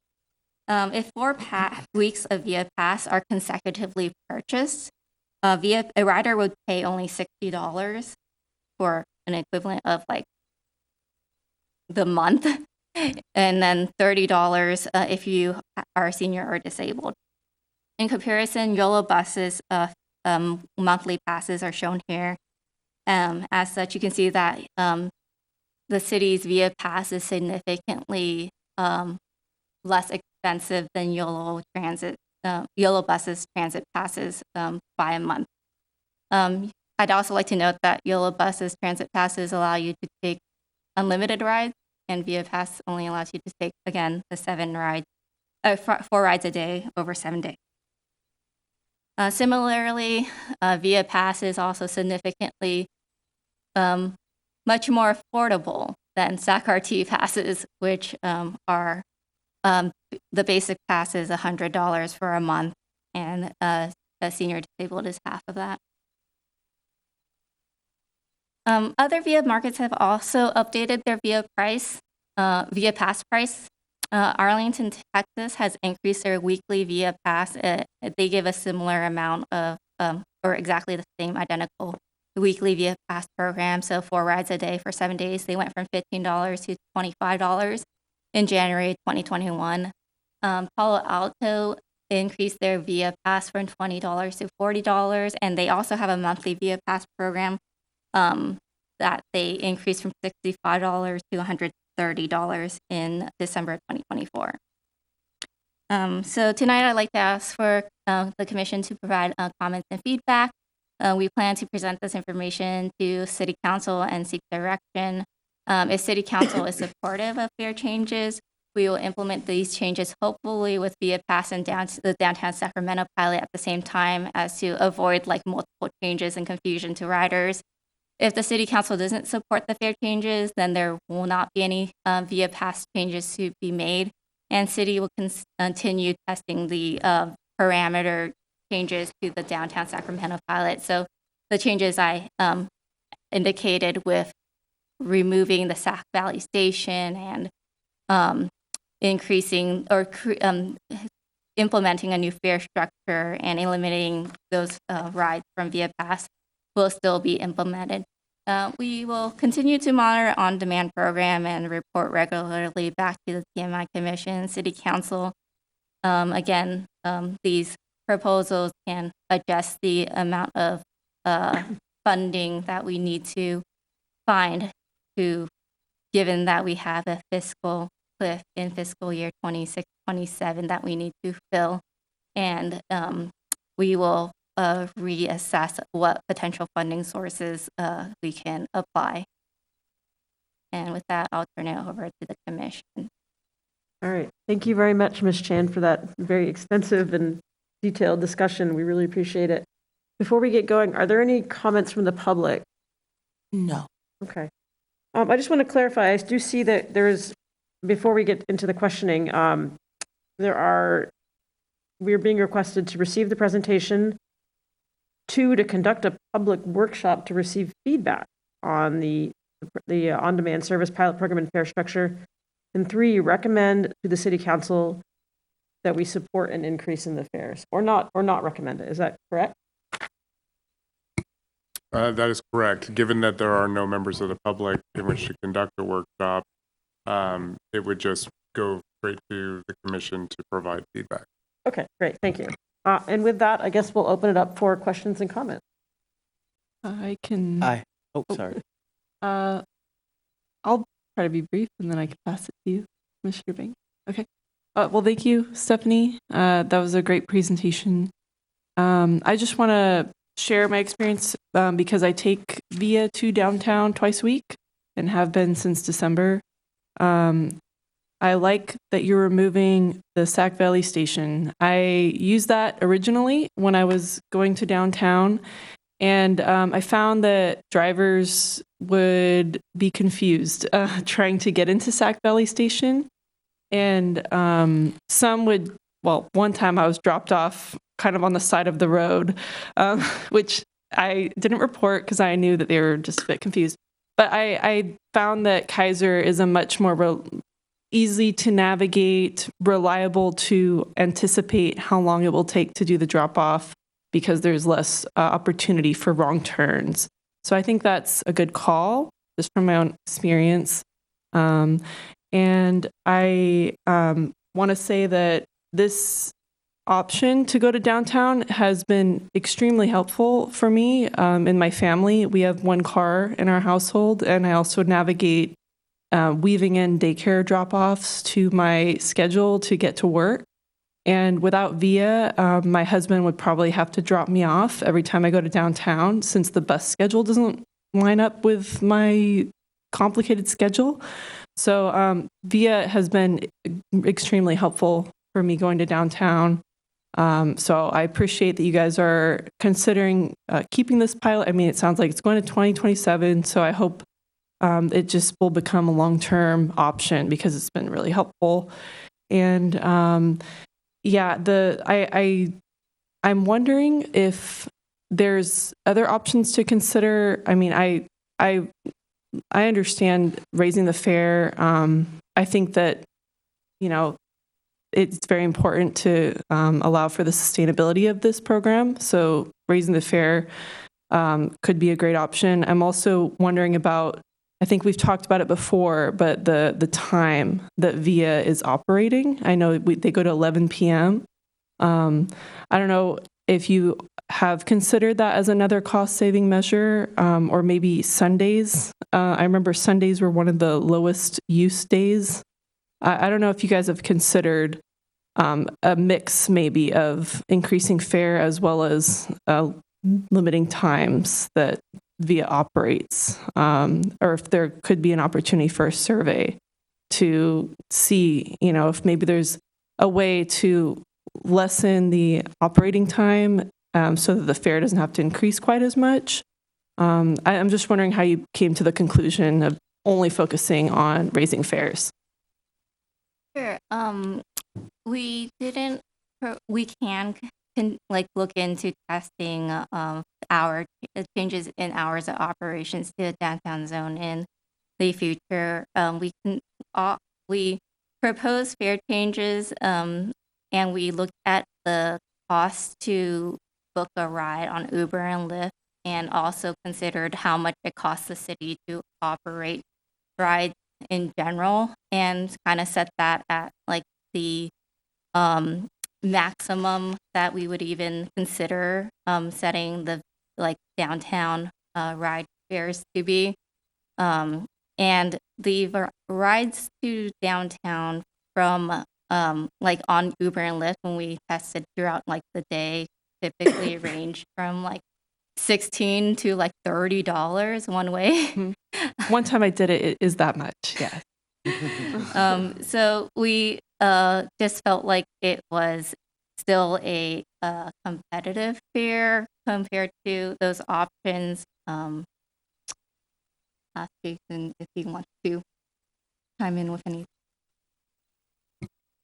There was a lot of discussion with YOLO TD. Part of this pilot is that YOLO TD is provided monthly reporting of our ridership and performance of the system, so that they're able to look at the performance of their system and see if there's any impact associated with the downtown shuttle for YOLO Bus and their main routes. There is a correlation. The more folks that are using VIA, it appears that it's a positive correlation that their ridership has gone down going into downtown. So for us as YOLO Bus contracted members, and understanding that the overall goal is to have a more holistic use of the transit system, we worked with YOLO TD and came up with the idea of pricing this in between what somebody could choose to take YOLO Bus at a less expensive fare to get into downtown. Mm-hmm. Of course, as you had just mentioned, there are time restrictions and it may not necessarily be as flexible, but it's a very much a cheaper option than calling, a ride-hailing service like Uber or Lyft. So what we are trying to do is strike a balance, while at the same time learning more, since this is a pilot and we're enabled flexibility to look at rates. We've decided it was the best bet to kind of come up with an intermediate price and then see how that impacts demand, if at all. So my hope is that we won't have to do this forever. I was going to bring it up at the director's report, but Sacramento's streetcar, the downtown riverfront streetcar, has been fully funded in the FTA's budget. So we are already working toward advancing that project for revenue service in 2029. We purposefully created these stops in an effort to mimic the downtown riverfront streetcar light rail extension. So these stops are where the line would go.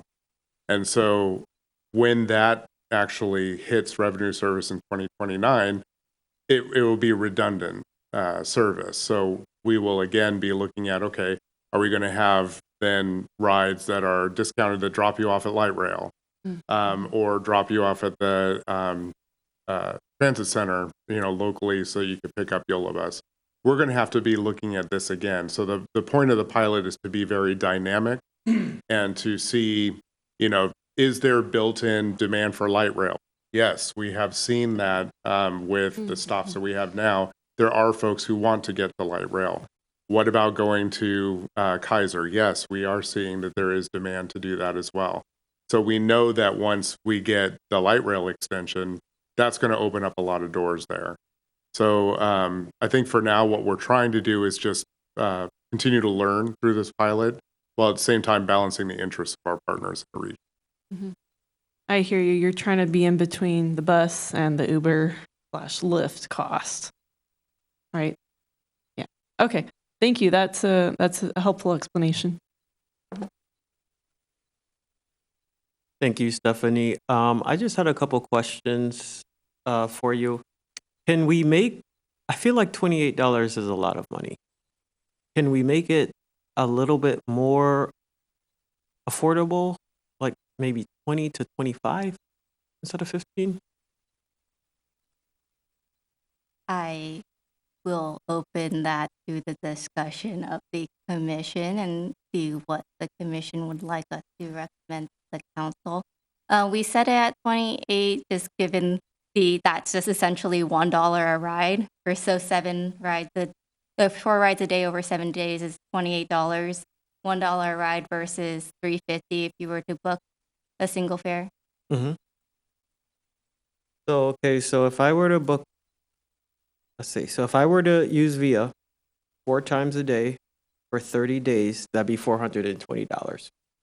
So I'd be saving $308. Is there, if we do keep it at $28, is there a way that we could have it so that people could apply for a discount fare based on their income as well as their senior status or disability?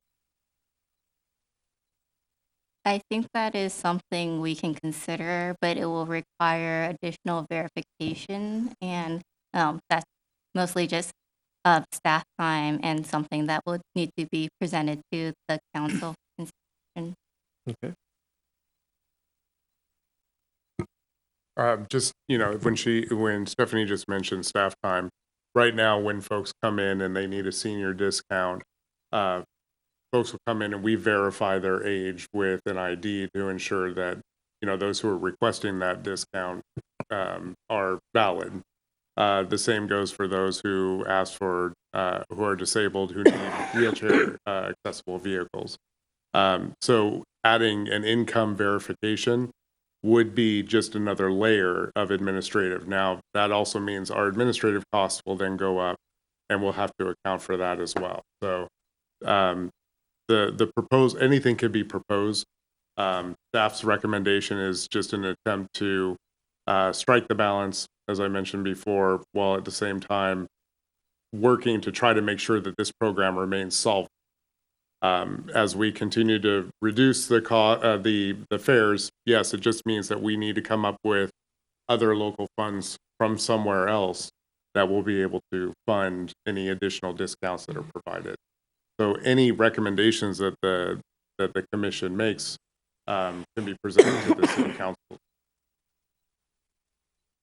Yes, I would recommend, lowering the weekly pass to a maximum of $25 just to keep it at $100 if we could. I would recommend in terms of the stops downtown, I like the idea of eliminating the Sacramento Valley Station stop for the reasons presented in the report. I would recommend that we call that stop Kaiser and Sacramento Valley Station to make it clear to people who might be visiting the region. I would also suggest changing the stop that goes to the light rail from 8th and I would change it to 7th and Capitol or 8th and Capitol.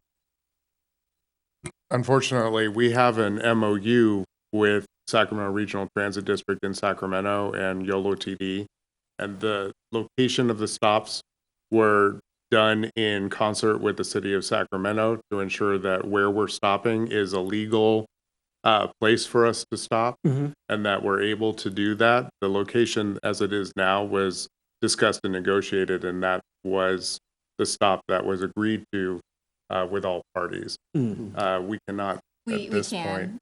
in general, we can, but it would have to go through negotiation with SAC-RT, and we cannot commit to Right. the or like actually ensuring that that can happen. It would require opening up the MOU again, and Okay. then I think at this time, staff would not recommend that we advance. Mhm. Any recommendations, though, that the commission does decide that they want to advance to the city council? We ask that it's done in the form of a motion and approval by the commission as a body. I need a little bit of clarification. So currently, people going to the downtown, they have a VIA pass that's covered under that, or they pay a flat rate currently? Currently, it's under VIA Pass because at the time we were talking with VIA, they did not have a mechanism to separate VIA Pass by like certain areas of this geographically within the city. They said that VIA Pass just applies to the whole the whole service area. Since then, they have indicated that they can make that adjustment, and so we can limit VIA Pass to only West Sacramento, and then no one can take VIA Pass to downtown Sacramento. We could also create a different VIA Pass specifically for downtown Sacramento. Okay, so they're going from the 53 cents per trip under the VIA pass to 450 plus mileage is what's being proposed to go downtown. Yeah, okay. If they are That's a purchasing significant jump for you. Yeah. And I understand the need to raise it, and I mean, the average cost to rent a car right now is about 53 cents a mile, and if the average is 3.3 miles, I mean, they're getting a heck of a deal at, 50 cents right now per trip, because it should be $1.50 or $1.60 something, just based on that. And if you include financing and depreciation, the cost is actually 86 cents per mile is the national average. Of course, California, everything's higher. So I understand the need to move it up, and I think it's reasonable that we do that, given we haven't raised it since the inception or whatever. I do still have I'm still not understanding, and I'm going to be contrarian to some of the others, why we're getting rid of the Sac Valley Station. I mean, other than them obviously not being able to find the turn and dropping you off somewhere that you shouldn't have been dropped off. I mean, it's, in essence, so if you're going to Kaiser, you're looping back around. It's only another couple of feet to this entrance and back out. So I don't understand how that adds to the cost. I realize it's not the highest ridership, but I view them as three distinct kind of ridership. I'm just assuming, because we probably don't have the hard data. People that go into the 8th and O are probably commuting and getting on regional transit and going somewhere else. The majority of people, I'm not sure why you're going to Kaiser, but I love the idea that the highest numbers are going to Kaiser. I mean, those are the people that need it. They're probably people that don't have their own transportation. They need to see the doctor, and it looks like they're going and coming back, so they're using it for both-way trips, as you mentioned. But I view the Amtrak users, assuming that they're traveling and probably maybe have some luggage, and at least a number of them. Some are probably just commuters, probably the backpack and their computer or whatever. But I view them as distinct users, and I just feel if there's no additional cost to make that stop, what's the bang for the buck to eliminate it? I mean, well, I ride via, and I work at Golden One Center. I think I agree with what Sarah said. It's from my experience, the drivers really didn't know where exactly to pull in at Sacramento Valley Station. that's a training issue, and after a couple of weeks on the job, they should be able to figure that out. It's a loop. You make well, it's a training issue, and it's also, from my experience, people were going to Sacramento Valley Station and to Kaiser, and because they were in such close proximity, the driver would always say to me, "Do you mind if I just leave you here?" I think once the driver did take me to Sacramento Valley Station, right by where that light rail station is. But he kind of, it was kind of like, well, It's so close. But again, if I was traveling and had luggage, to me, it would be an issue, especially in inclement weather. Again, making some assumptions about the type of user. So you were going somewhere else, you're going to Golden One Center, whatever. The majority of people that are saying, I want to go there, probably want to go there for a specific reason. So, and getting the trip back, you got to backtrack in essence to pick it up. In response to the commissioner's question, there is a cost associated with stops. So this is based on an algorithm. So what it's looking, the system as a whole does is it, in West Sacramento, has people walk a maximum of 500 feet so that there are fewer stops, fewer detours that the van itself and the driver has to take in order to pick up a maximum number of people. That algorithm seeks to pick up people and place them in vehicles where they will be within close proximity of the main arterials so that it has maximized the efficiency of the system. So by diverting folks that additional 1,000 feet away from Kaiser, as I had mentioned, we were initially seeing, based on input that we had received since 2018, folks saying, oh, I go to Sac Valley Station, number one. We didn't separate, do you go to Sac Valley Station or do you go to light rail?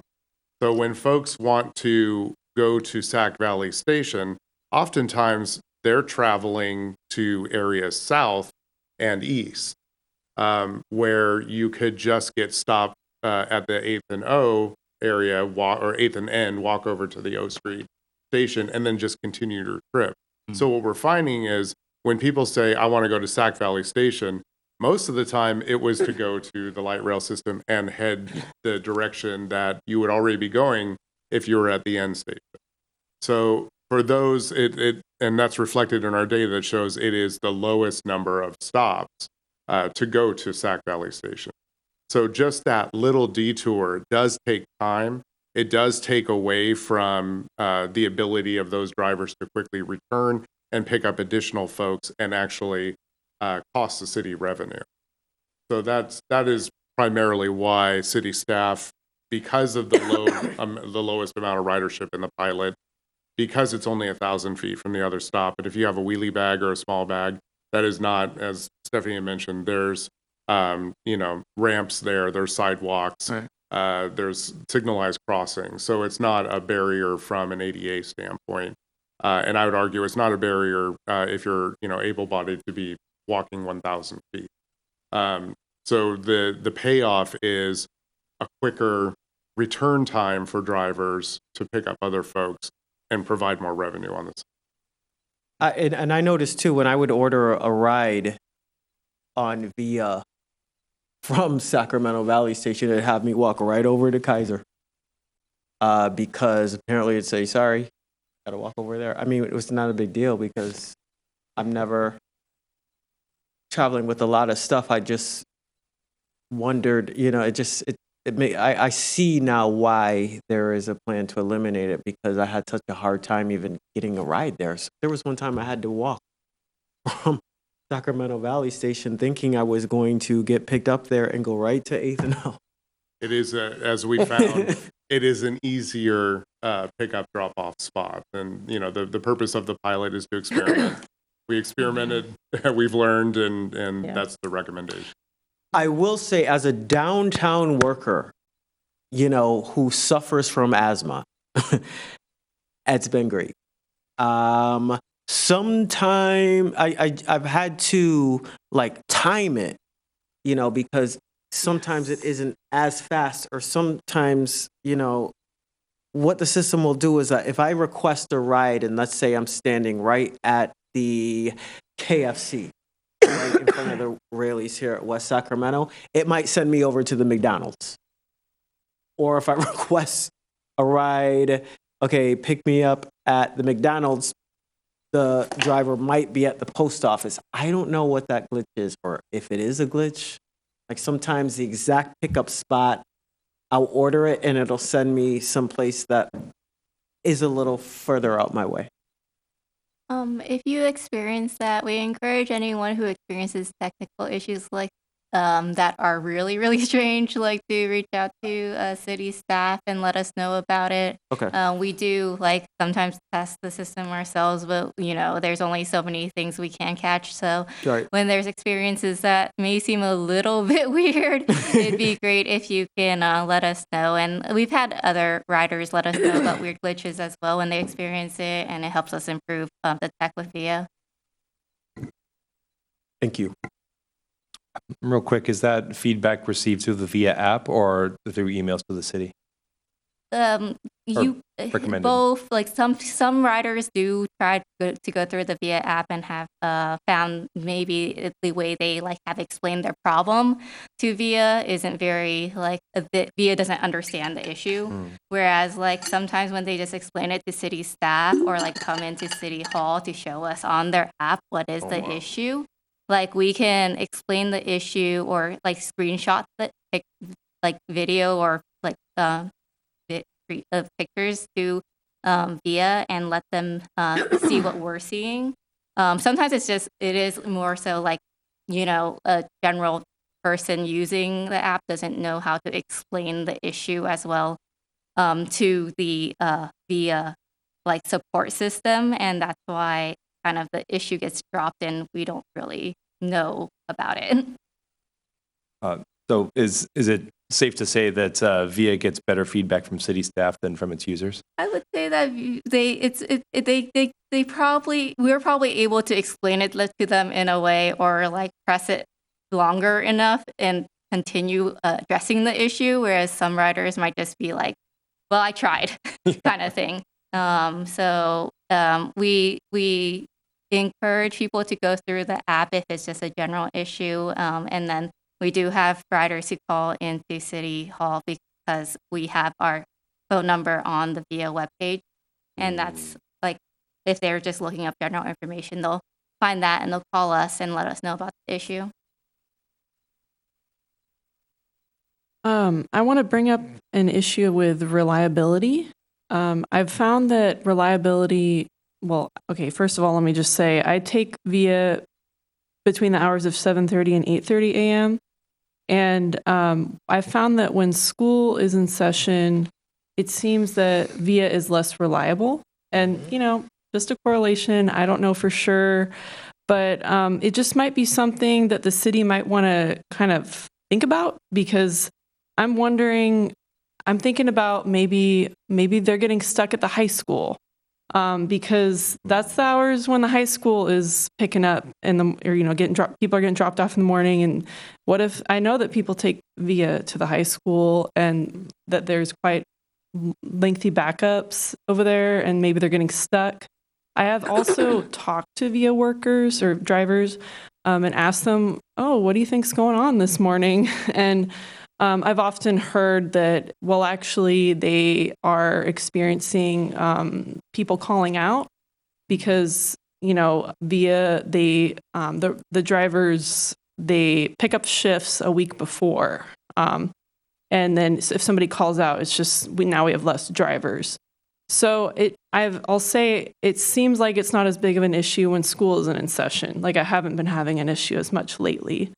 So I don't know if it has to do with school or if it's really just because drivers are calling out. But there were definitely a lot of days when I just couldn't even get a ride. There was nothing available. You guys had that gray, as one of your slides had the graph that showed the gray box, or where is it? Yeah, but ride unavailable, seat unavailable. Yeah. Happened to me quite a bit. So I don't know if you guys are ever, is there a regular survey you have with VIA to kind of look at their data and see what are the highest demand times?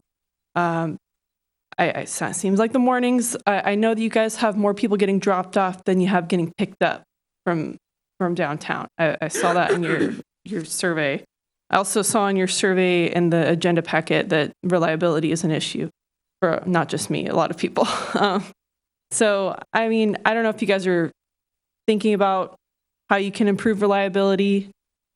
Maybe if it is really something that has to do with people trying to get at the high school, could we look at coordinate with the school district to get buses bringing people across town? Or So I'll just mention a couple points and then let you continue, just so that we're kind of talking about the same things first. The school district already has like a bus service, their own like local school bus service. They pick up and drop off at specific locations. Currently, our VIA programs allows youth 13 plus to ride the system alone without a parent, as long as their guardian gives them approval. So there isn't necessarily a way, unless we were to change that, to restrict youth from using the system. We continue to like encourage students to use their bus system, and we've also tried to initiate conversations previously with WUSD about options of them starting their own, like coordinating with VIA for their own service to support students going to school, but we haven't. VIA is taking the lead on that because that's a VIA interest, but they haven't really had success on that front.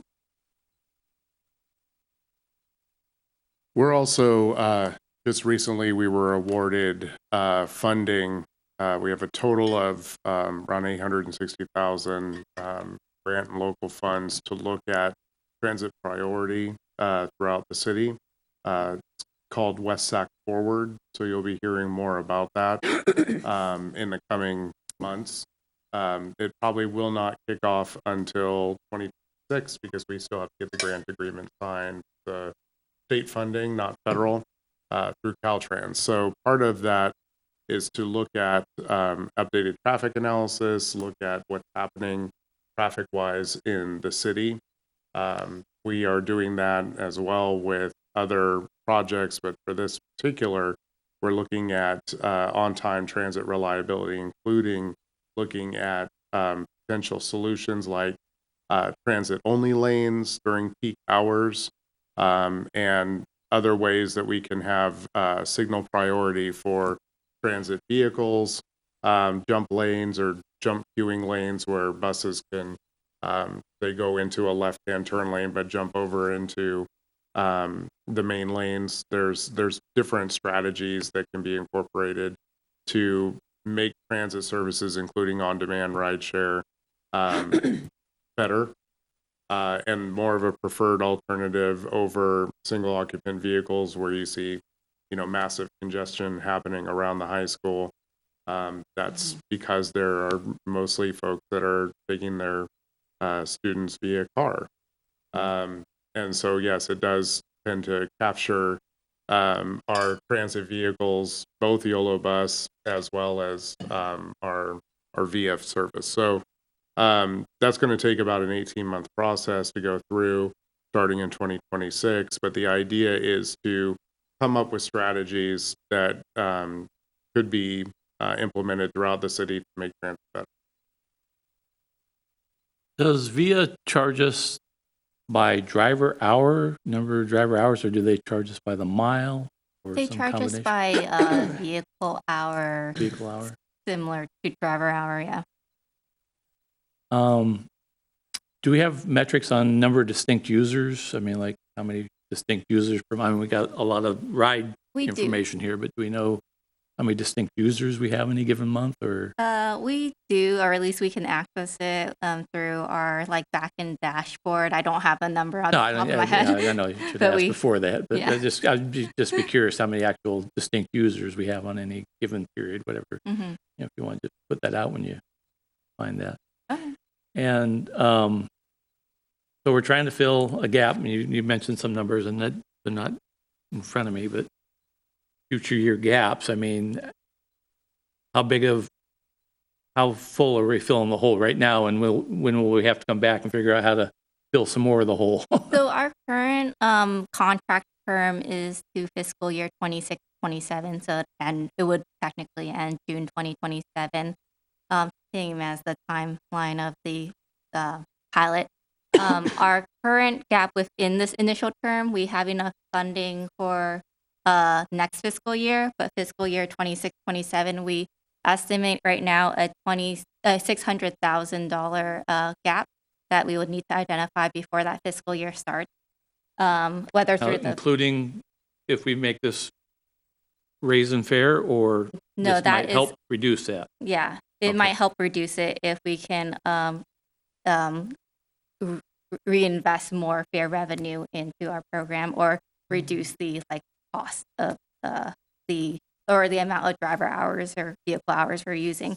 So that estimate I continue to track. And so last year when we presented the initial contract to TMI Commission and Council, I think I estimated closer to $1 million. The reason we saw savings currently is because we entered into a prepayment with VIA, and we were able to get a 3% discount. And then we also, we didn't utilize all the vehicle hours that we budgeted for this year. So in terms of talking about times when we can consider more reliability or something, that's something where VIA looks back at historical data by season, and also by the more recent term of how much vehicle hours they adjust, and they adjust it pretty regularly. And that's why we have a turnkey service so that they can do that for us. But so this year we also didn't use up our vehicle hours, and that savings is going to be rolled into next year. So that 1 million gap that I estimated last year now has dropped to about 600. Okay. Do they provide any kind of metrics on their algorithm efficiency, i.e., there's times when I'm going down to Home Depot and I'll see 3 vans and they're all going right in the same area, but it's maybe one person this one. I mean, sometimes I think, well, guys, be picking up 2 people or something. I don't know. It's just, do they work with you on that, or? A little bit. Sometimes it might also be because we set rest zones or stop zones. If a driver doesn't have anyone to pick up, or if they're waiting for their next ride request, we set it in certain areas, and we can tell VIA to where those might be. So for example, in the past, maybe 2 years ago, we heard that there was a lot of issues getting a VIA during game days at the high school. And so we asked VIA if they could set any vehicle, maybe 1 or 2 additional vehicles down at Southport Town Center, so that they were closer to the high school if they didn't have any rides. So sometimes it's a matter of where are they resetting to wait. Okay. But in terms of overarching other efficiencies, there's not much information given to the city unless we ask for it. And we have to remember that they are a private company with proprietary software. Data, right. Is there any kind of, obviously you've mentioned some other cities that use this. Do you guys have any kind of user group, or where you guys share information about? Arlington, Texas, and ourselves were the first in the country to come up with this, and we both kind of argue back and forth about who did it first. We did, as far as I'm concerned. But we shared a lot of data.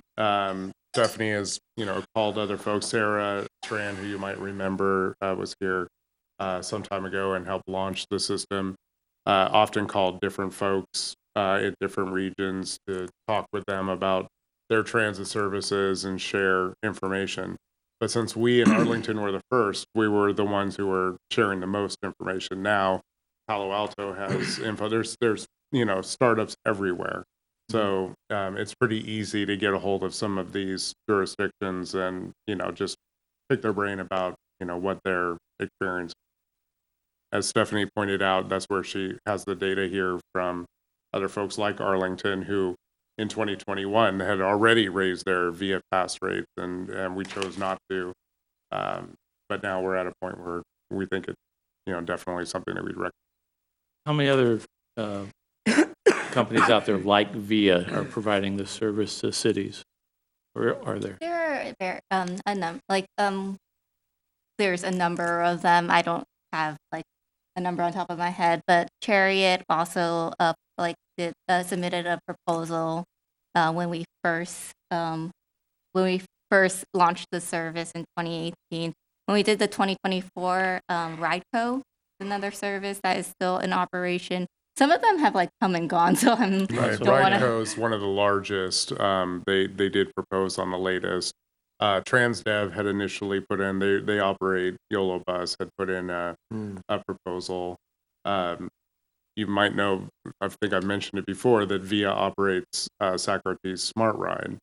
So there's not a lot. There's a handful. Their technology might be different. All of their algorithms are different.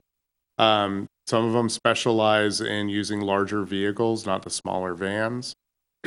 So it just kind of depends on what you're looking for. Via just happens to fill that niche that we're looking for the turnkey, as well as meeting some of the expected parameters that we look for as a local, smaller jurisdiction.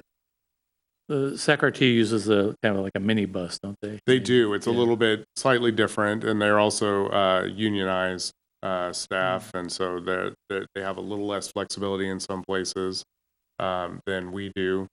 But it just depends on what you're looking for. Most of these companies can tailor packages to your needs. When we had interviewed, there were some benefits that RICO had presented to us, but the majority of the benefits came from the proposal that came from VIA, why they were recontracted. I'd also note that the way other agencies operate their program might not be the same as the city. So, for example, SACRT only uses the VIA tech. So the vehicles are theirs. The drivers are hired by them. They only use the tech from VIA. All right. I think it's wonderful. I mean, I love seeing them buzzing around town when I'm out walking or riding or whatever. I think it's great. So whatever we can do to sustain it. Yeah, I've got some questions on demographics. Can we go back to the who's going where slide? I think you had a slide about. Yeah. This one? No, I think that was a bar chart about who was on Via Pass. Oh, okay. This one. Maybe not that one. That's okay. Yeah, I've got some questions on. I know we were talking about costs and stuff like that, and so I was curious as to like who's going where, who are the power users, and I think one of the questions was who's going downtown. We were talking because we're talking about raising the price, and I think there was a really good discussion about it being an intermediate price, and obviously parking downtown is very expensive, taking an Uber downtown is very expensive, and so I'm curious about who it is that's going down, and are they going to the work? Are they price sensitive or not? I think it'll be interesting to see that as we do change the price fare to see how that demand changes, because it'd be interesting to see if these folks are in fact price sensitive or if they're potentially getting their transit subsidized by the state. I'm not sure if that's possible, but I know that it is. I get it subsidized. Right. So they may be, the state workers may be very insensitive to price changes, but other workers may be very sensitive to those price changes. So I'm curious to see what will happen. And I think we had a good discussion about light rail. It was interesting to hear that most of the folks going to the Sac Valley Station were not actually getting on Amtrak, they were getting on light rail. So, I think if we're not getting a lot of Amtrak folks lugging luggage around, maybe it's not a good stop for right now. And there's a lot of other big changes in our transportation system happening. I did hear that the I Street Bridge has gotten some funding. We are talking about bringing light rail across the river. So, maybe the Amtrak customers are not a very strong demographic in the first place, and they could potentially be taking Uber anyway. So, I think I support removing that station from what I've heard in today's discussion, because I think my initial reaction was, oh my gosh, we want to serve light rail. We want to serve the train station, but it sounds like we are serving the train station with Kaiser, and therefore it doesn't sound like a big deal. And I'm also curious about where people who are going to say Kaiser are actually going. I suspect that many of them are not actually going to Kaiser. I suspect many of them are choosing Kaiser because that's the most convenient location. Many of them are going to wherever they're going. Golden One Center. Yeah. Coworkers Or deeper into downtown. I walk 10 minutes. Yeah. Or walking downtown. Yeah. So I think Kaiser is probably a proxy for general downtown access, as probably 8th and N may be a proxy for general light rail. So I would say keep that in mind. There may not be a ton of demand for Kaiser itself, but it does seem like that's the most convenient location for a lot of other walkable locations. I think that's fine. But yeah, as you go forward, I think it would be interesting to sort of track some of those demographics, try to figure out who they are, where their final destination is, and how price sensitive. Chair Zimmer, I think you might be thinking of the attachments. We did do a survey where we asked, at least during the free fare period, of where riders are going, if they're going from West Sac to downtown, and then where are they going if they're going from Sac to West Sac. And from that, we saw that most of the people going to downtown were using it for school or work, social or recreational activities, or medical and dental appointments. And that was all over like 30% each of those categories. Right. So maybe that's the chart you're thinking of. Yeah, it might be. Yeah. Yeah. Or maybe what are their geographic locations? I'm also curious about the power users and also, and then maybe this ties into, are the power users, do you have an idea of who they are? Like, are they students? Are they people going to work, or is it a mix? We don't know, and we haven't conducted or reached out to those particular riders to learn more about them. VIA has anonymized their data, so we only really have a rider ID tied to each ride for some privacy reasons. And so unless we are to conduct a survey and they are to respond, we don't have exact demographics on those users. We have had a couple of those power users respond to prior surveys. I remember one of our prior survey responses, there was a user who was a power user, but also a very long distance travel user, because they would use it to get to Amtrak, or not use it to get to the edge of the city, go to Amtrak, and then go regionally to Sacramento, to San Francisco or something. Because when we asked how long is your total trip, with any connections to other forms of transit, they put in over 50 miles. Wow. Whoa. Okay. Wow. It used to be before we had the downtown pilot, we had heat maps where we could see where people were being dropped off. I think we've presented this to the commission before. And one of the biggest heat map zones was Tower Bridge. So it really showed. I was one of those people, because it's listen, man, I got to get to work somehow. So that told us immediately that there was this need to get over the river. I don't think we have done any kind of update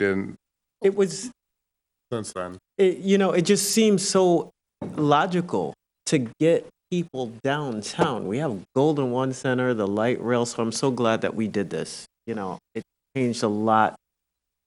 If it's changed my life, I know it's changed your life. Yeah, definitely.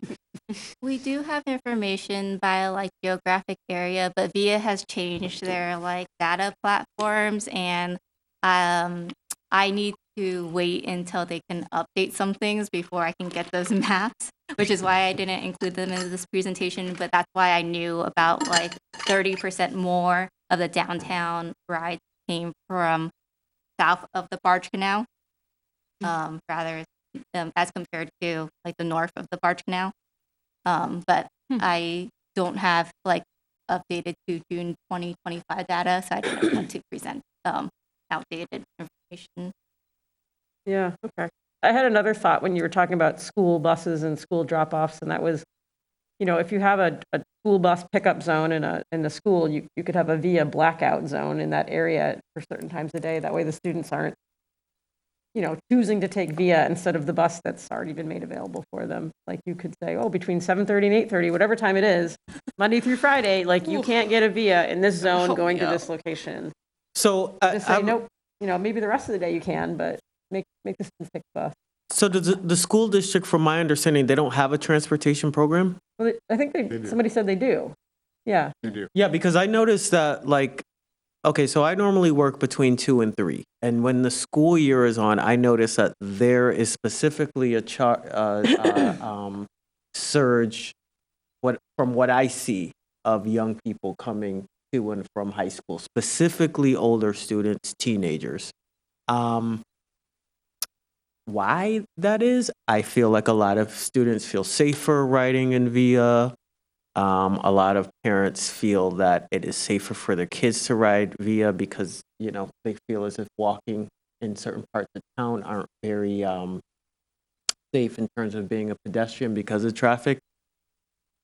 You know, I just don't know what to do in terms of like, because it is frustrating because between like 2 and maybe 4, you know, it is hard to, when dismissal is going on, it is hard because you remember you got kids who are staying afterwards.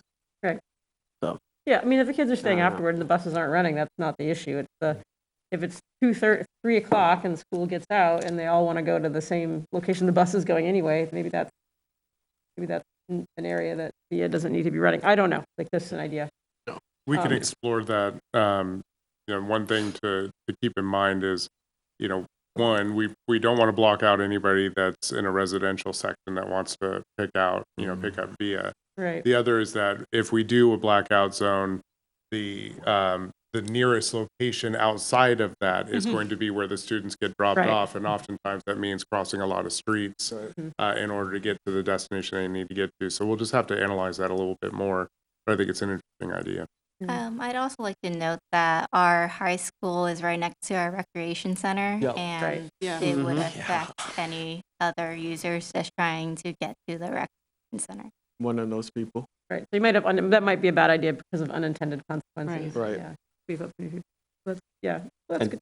I definitely see the frustration, though. I think that the idea that the tax dollars that are funding Washington Unified and their transportation program and VIA is redundant or double tipping. Right. At least they could pay for it. Just wanted to go off of one comment you said, that maybe a lot of state workers get subsidized for passes, and by eliminating the pass for those going No. downtown. They don't, it's not by a pass. And to be honest, it's not exactly clear if they're subsidizing all state workers. My department had to put it out to CalHR and they didn't respond. And my department decided until they respond, they'll just reimburse me. So it's kind of a case-by-case basis by department. Because this is such a new kind of program, they're trying to understand, they're looking at our agreements with unions and trying to see, is this considered public transportation? And so they have to kind of mull that over before they decide to reimburse you. But it's not based off of VIA Pass. It's just whatever you're paying. If they deem it public transportation, they will just reimburse you. Federal government considers it public transportation now. So, you know, it is federally funded in some parts of the region. You know, folks get federal funding to actually implement these programs. Is there a way that, do you have some sort of paperwork that could be like uploaded to your website for VIA? Because I was having to direct my department to the VIA website to get them to understand what it is. And if there's some document that said the federal government deems it public transportation, that might be a little more persuasive for the state departments. Mm-hmm. We can look into that. Thank you. Had some kind of broad view questions about VIA, its future, and public transit in general in our city. It's my understanding that VIA was brought in to serve West Sacramento because the public transportation system was insufficient, especially in maybe the southern districts of the city. Is that correct? Initially, yes, it was initially conceived as a Southport solution because folks in Southport were not riding the bus. Right. Whether that be bus bias, which does exist, just like rail bias does exist. Folks have a preference for one type of transportation over another. So it was originally conceived as that. By the time we actually went to city council to get this entire program off the ground, City Council had decided that no, there's enough benefits citywide, and that it could be also be perceived as problematic that are areas north of the city that are primarily disadvantaged community zones are not receiving benefits that more financially able communities in Southport are receiving. Mm-hmm. And so the decision was to make this a citywide benefit for everyone. Okay. And the bus coverage with YOLO bus is pretty robust in the northern few districts, would you say? Or so there are right now YOLO buses in the middle of their short range transit plan update, same as SAC-RT. They are looking at existing services and whether or not they continue some of these services, whether they need to be changed, hours of operation, et cetera. So what we see now may change in the very near future. So we are, as a city, keeping our eyes on that and working with YOLO TD as they prepare that short range transit. do you have any influence on YOLO TD as far as requesting expansions in service, more bus stops, more lines, more hours? We have membership on the board, the YOLO TD board. So in that respect, yes, along with the other member jurisdictions, Woodland and Winter.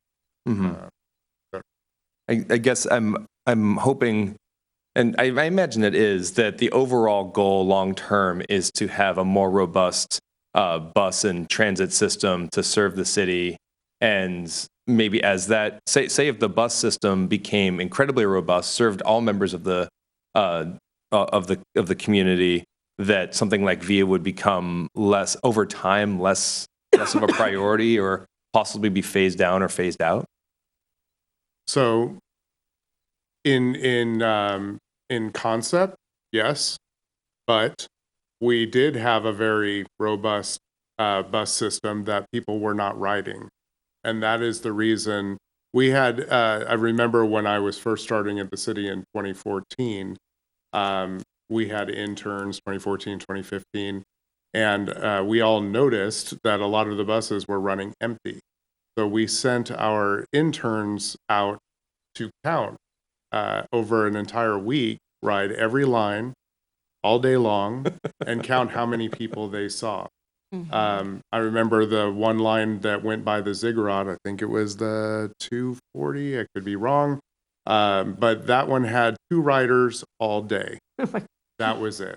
Mm-hmm. We noticed in Southport, very few riders were, taking advantage of what was a much more greater coverage, but less frequency. It did not work for all users. So you have to balance out coverage, frequency, and ridership.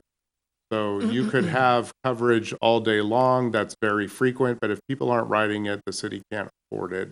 Yeah. If we have not very much coverage and infrequent service, then it's not going to work for people. And again, you're not going to get many riders. So the purpose of the short range and long range transit plans that are put together by these transit districts is to study. They had put together a comprehensive operations analysis to look at how much it costs to run these buses, how much it costs to have these drivers, and how many riders they're projecting, and then they have to come up with decisions. Are we going to have more frequent service and more, opportunity for folks to ride on trunk lines and less coverage? In the first comprehensive operations analysis that happened a couple of years ago, that was a decision that they made to have more frequent trunk line service and less frequent or less broad coverage. That again is getting analyzed as we speak. Okay. I guess I'm just kind of wanting to know how the paradigm for public transportation is moving maybe more towards these smaller vehicle, more customized demands rather than full on networks. We're not going to get a New York City subway, or anything. But I also wonder if public sentiment might be changing or moving to different places than it was in 2014 It may not be, but there's a whole generation coming up now that grew up with Uber and Lyft, and that is maybe how they feel comfortable, and they may feel very uncomfortable on large capacity vehicles. I know that that's a major problem that SAC-RT deals with the light rail of just maybe people just don't want to be around other people, and that really pushes things to low ridership levels. But I do want to maybe caution against the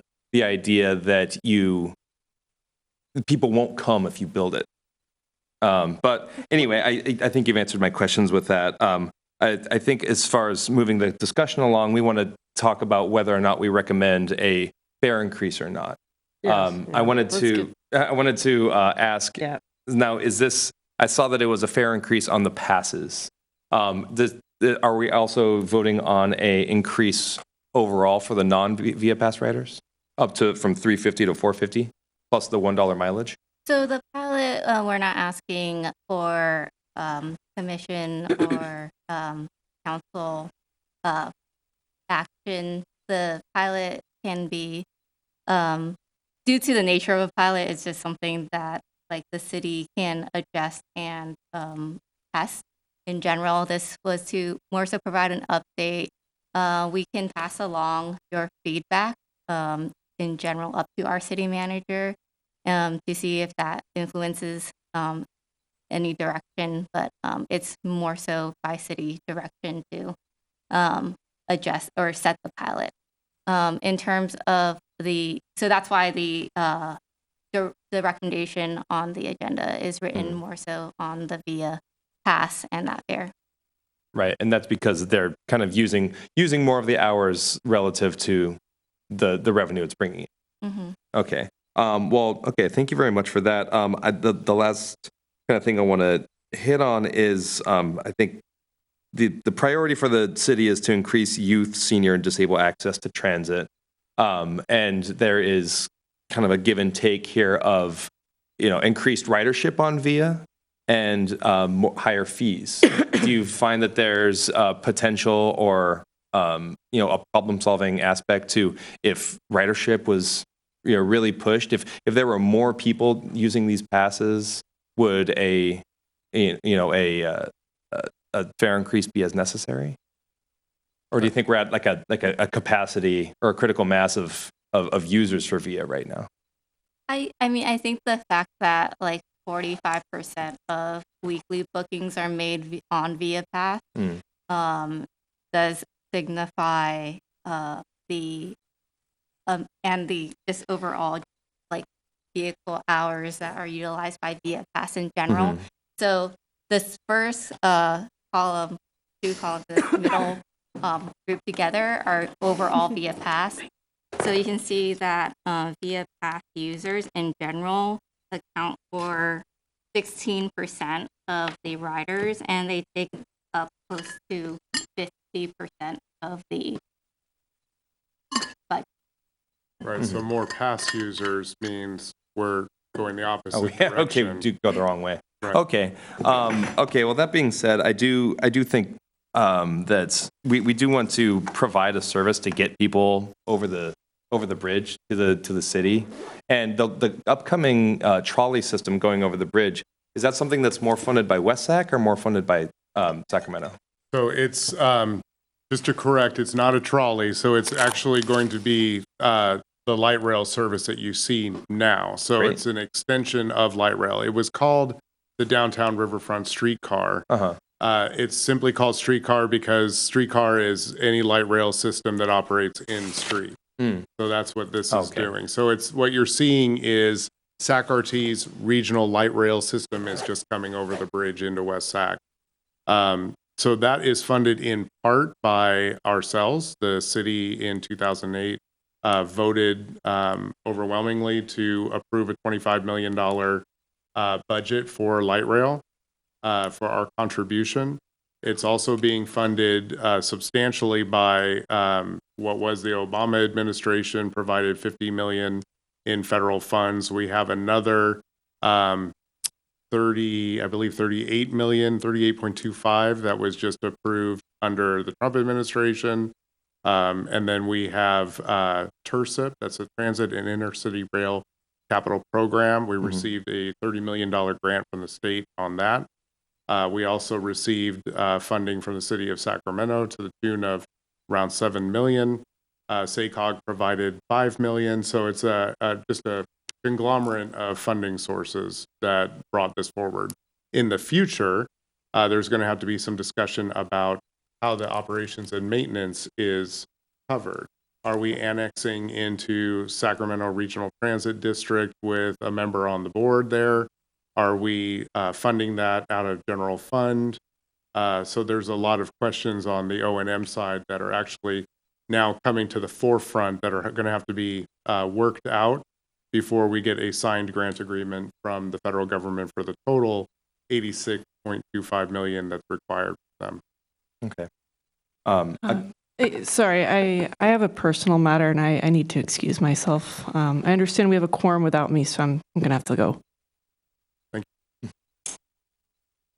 Yeah, sorry to draw out the conversation, but there was an idea of a motion to make the fare increase separate for cross river users.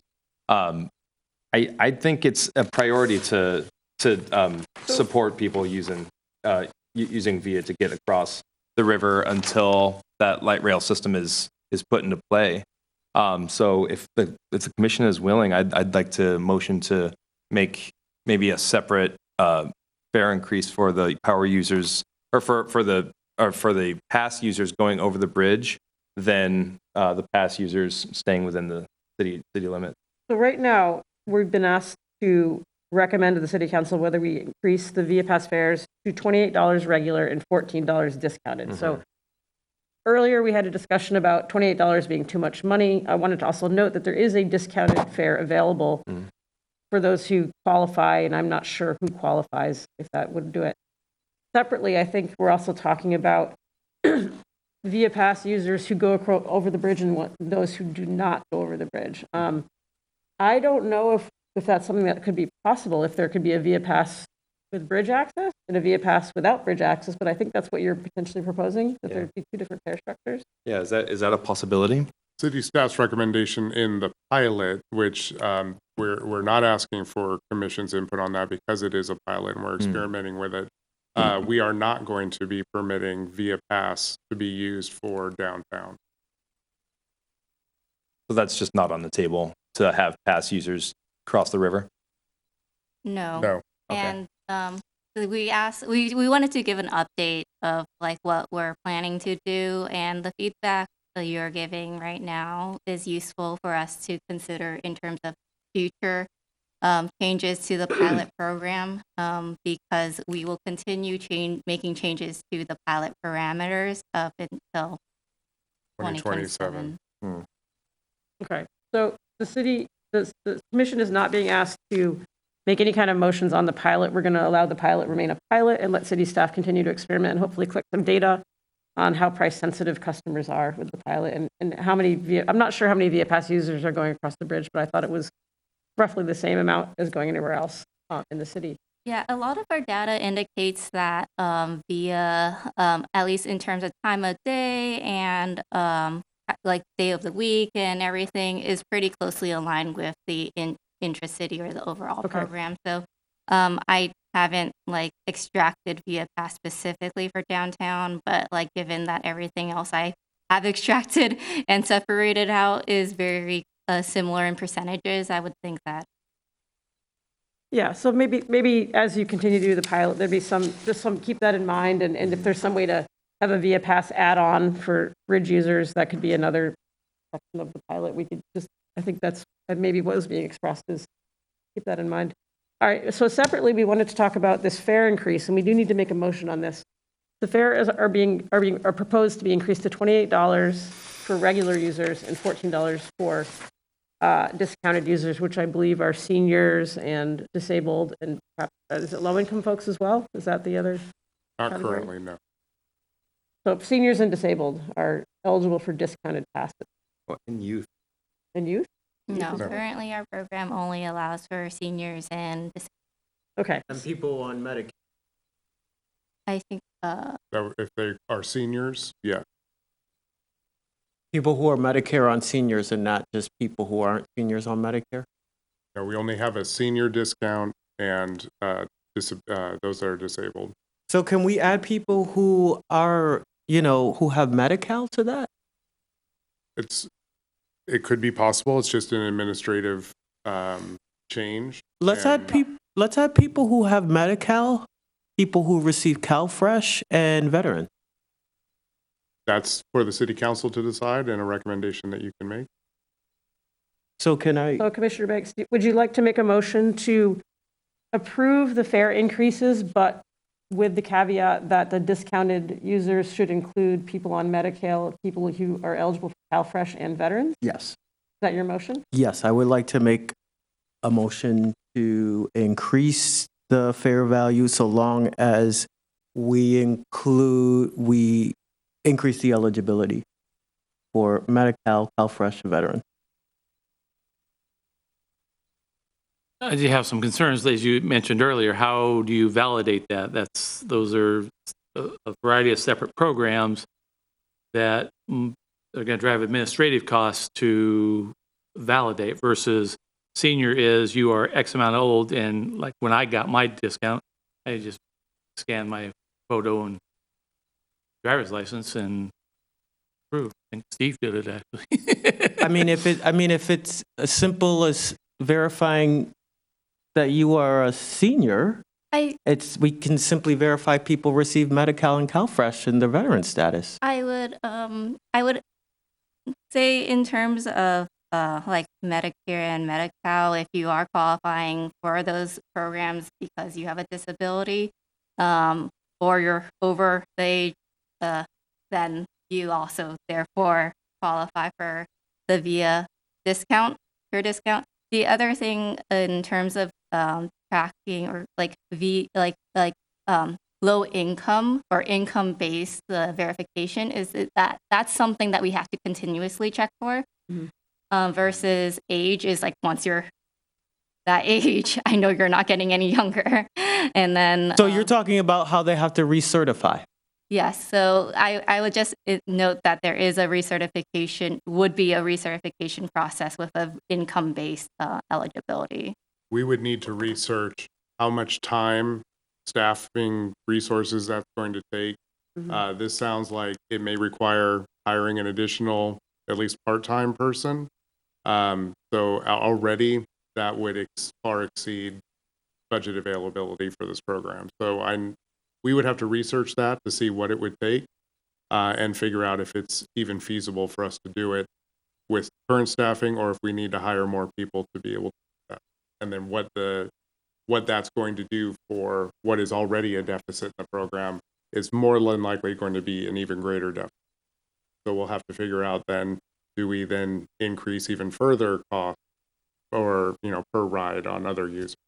I don't know. This is something that we'd have to do a lot of verification. If those sort of discount expansions are not possible, would we be able to motion instead for a lower increase, perhaps the 25 as was suggested earlier? You may. It's possible. It just takes time for us to go and do the research necessary to figure out if it's going to pencil or not in the long run, which is our ultimate goal. Because essentially what we're trying to do here is we're trying to do what we can fiscally for this program, not necessarily like balance the book. Yeah, I would just say it's up to commission to give us the recommendation you give us. We recommended the price we recommended also based upon, again, the regional transit passes, on-demand riding could be priced higher because it is more of a convenience than transit, public, like just general bus usership. So that was also just taken into account when we this. Yeah, I think that this is a good slide to show that the on-demand ride is actually cheaper, and quite a bit cheaper than the YOLO bus transit, which has has a more expensive network. Goes farther, you can go farther places.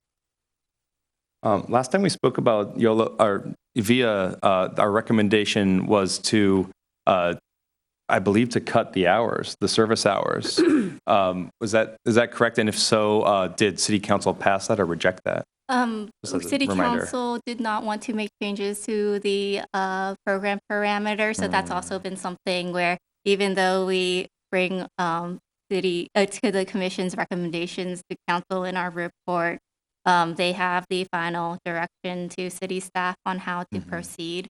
And that is also something I want to note in relation to the conversations previously about like the students and youth taking VIA, is that our City Council has previously been very supportive of the fact that youth have been using VIA, and at a staff level, I do not think they will be supportive of like restricting youth use at certain times.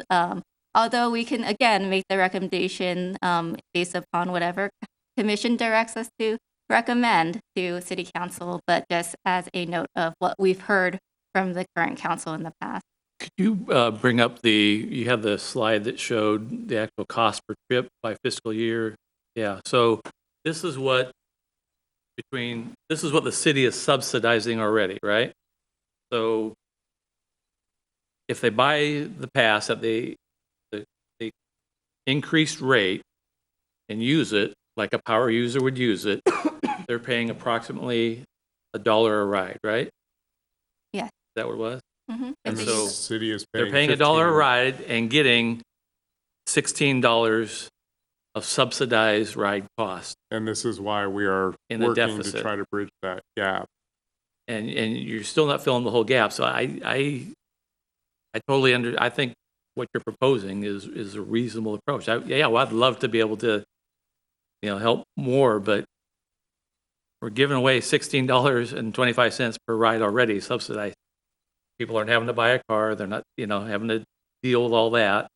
And they're getting a lot more efficiency and flexibility with VIA than they do with the traditional yellow TD bus route. Heck of a deal, I think. And I know it's a big jump because we haven't changed it a lot, but it's a little bit of a sticker shock, the jump, but we've been, Well, as everyone knows, costs continue to go up. it's Yeah. not going to get And- cheaper, Yeah. and we still potentially are going to have a gap down the road. So it sounds like you did your analysis, you did your homework. Again, I arguing a little bit about the stack Amtrak thing, but that's separate.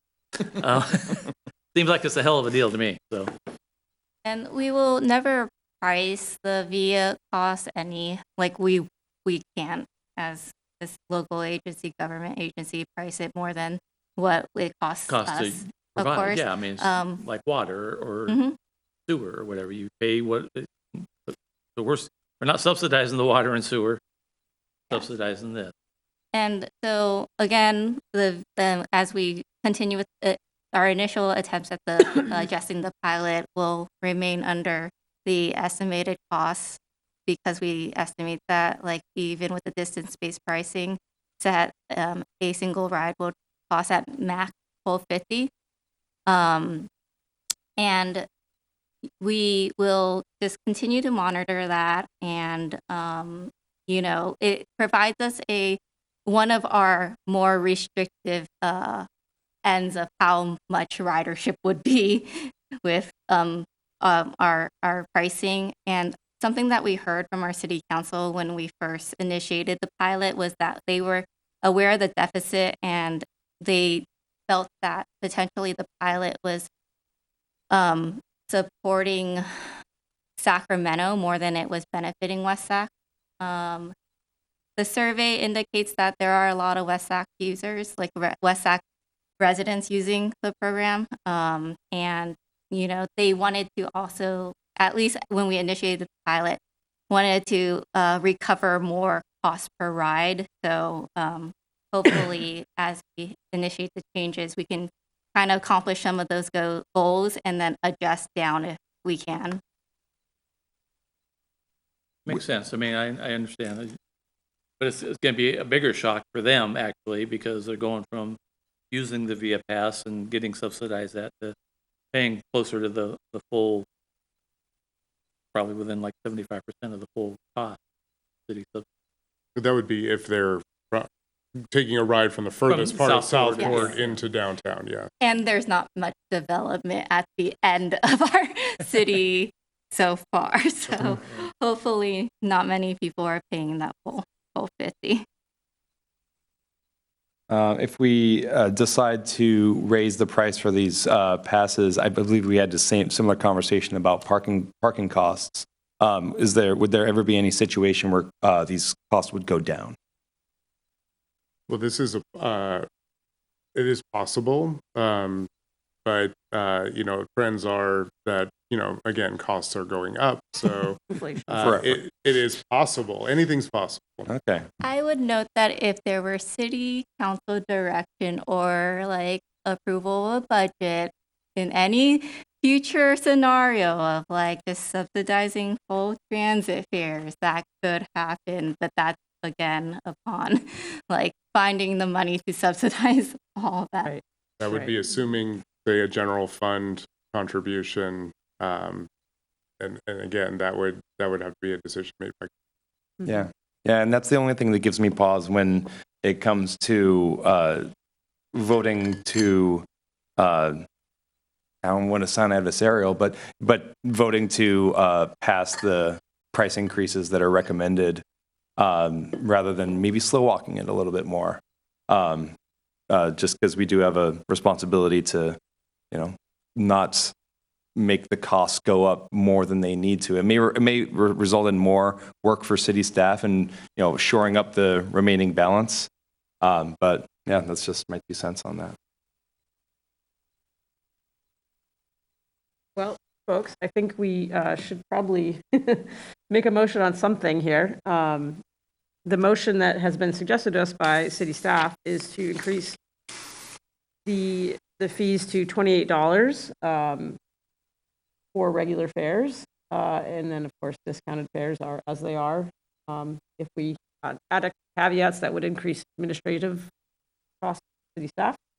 Alternative motions are to add those caveats or to suggest something lower, with the understanding that puts the program in a deeper hole, potentially at risk. So I think these are hard decisions, and I think this has been a very interesting discussion and a very well thought out discussion. And so I just want to sort of leave that out there.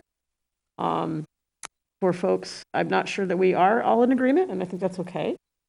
But we could put a motion on the table and express some concerns with that motion, saying, hey, we're concerned about some things, but generally we approve this. So I guess my question is, does anyone want to put forth one of those options? I motion that we do staff's recommendation. And do I hear a second? I'll second. Okay. We have a motion on the table to recommend to City Council that they increase the fares to $28 for regular people and no changes to the discounted fares. That is the current motion. As recommended, we are going to take a roll on this, a vote on this, and see if that passes. Mr. Neal, would you like to do that? Awesome. Commissioner Banks?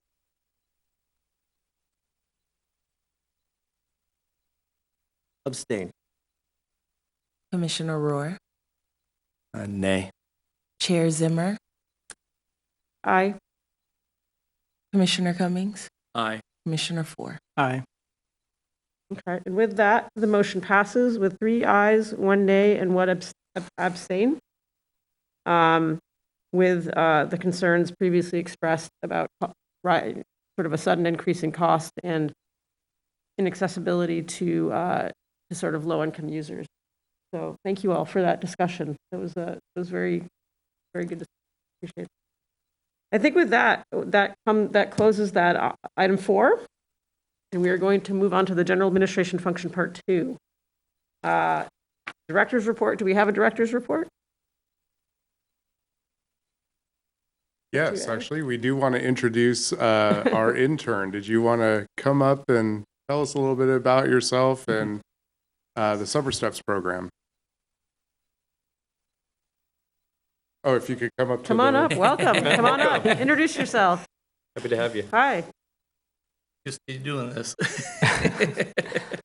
Hi, I'm Sampath. I'm a master's student of transportation engineering in UC Davis. I am a summer STEPS intern. I started 3 weeks ago.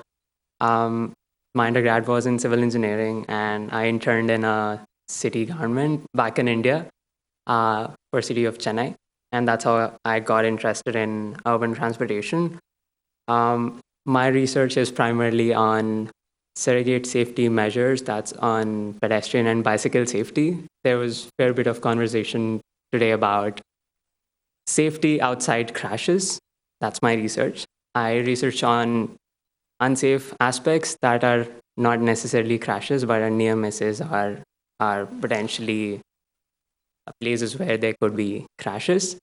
Yeah, that's one side of it. And in short term, I'm really interested in city government for my career. A reason being that it gives the opportunity to understand the nuances of each transportation aspect that I study in my grad school and in undergrad school, and sort of understand how these things replicate and play out in the bigger picture. So yeah, it's been an exciting time in West Sacramento. The team is so great, and I'm just happy to see the principles that I learned in my grad school are being actually practiced in the city. Mhm. So that gives me hope and happiness. So yeah, I'm excited to be here, and it was a great discussion today. Thank you. you. Thank you. Thanks for Welcome. coming. Yeah. In your field. We're glad to have you. Thank you. All right. Yeah, it's been really exciting having Sampath on board, helping primarily our traffic engineer and the rest of the team. And, who knows, we're hoping that we can get we actually put in a request for another full-time position. We'd love to have him back over here, so. Great. Yes.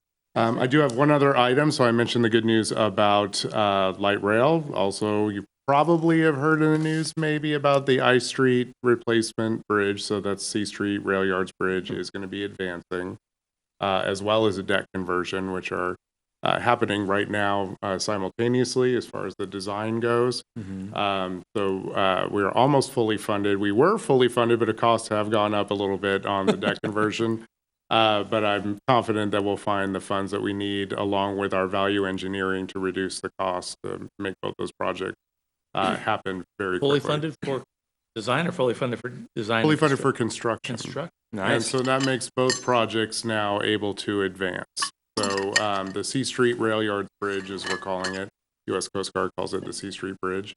That should be starting construction in fiscal year 26-27. I don't have the exact date. So it's coming up very quickly. And light rail will be starting construction in 2027. So we definitely have some traffic challenges that we're going to have to mitigate and figure out how we're going to do all of these great projects at one time. But it's a good problem to have. Mm-hmm. So, the deck one, though, that's construction also? That's correct. We wrote a grant for $16 million and received that from the state ATP. So that was one of the largest grants that we've received here for a project of its kind. I believe that the total cost was somewhere around 22 now, but it is very possible that we can value engineer that down. I believe that our engineers are working on that, and by the time we start construction on that, we'll have a solution that'll be fully funded. When can you share design? Right now, the Capital Projects Department, so the Transportation Division, once we've gone through feasibility studies, environmentally cleared it, and gotten the conceptual design, we pass that off to our engineers to complete the design process and the construction management work. So they probably have something available that they can share, I would say, probably in the next couple of months. Sacramento is, of course, the lead of the project. So once we have the fully engineered plan available, we can, of course, share that with the commission. Just saw some pictures of the bridge. It's pretty impressive. Yes, it's definitely impressive, and I'm excited to see it move forward. That concludes the report. All right, thank you. Item 5B, 5, Part 2B is the commission calendar. I believe our next regularly scheduled meeting is September 1st. And with that, the meeting is adjourned. Oh, is there one more thing? That's Labor Day. Oh, it's Labor Day. That it is. Oh, well, then we won't be meeting Typically, on we've September gone to the following week. Ms. O'Neill, what is that date? The 8th. the 8th. Okay, then we will be anticipating a meeting on September 8th. And with that, the meeting is now adjourned. Thank you all. Thank you.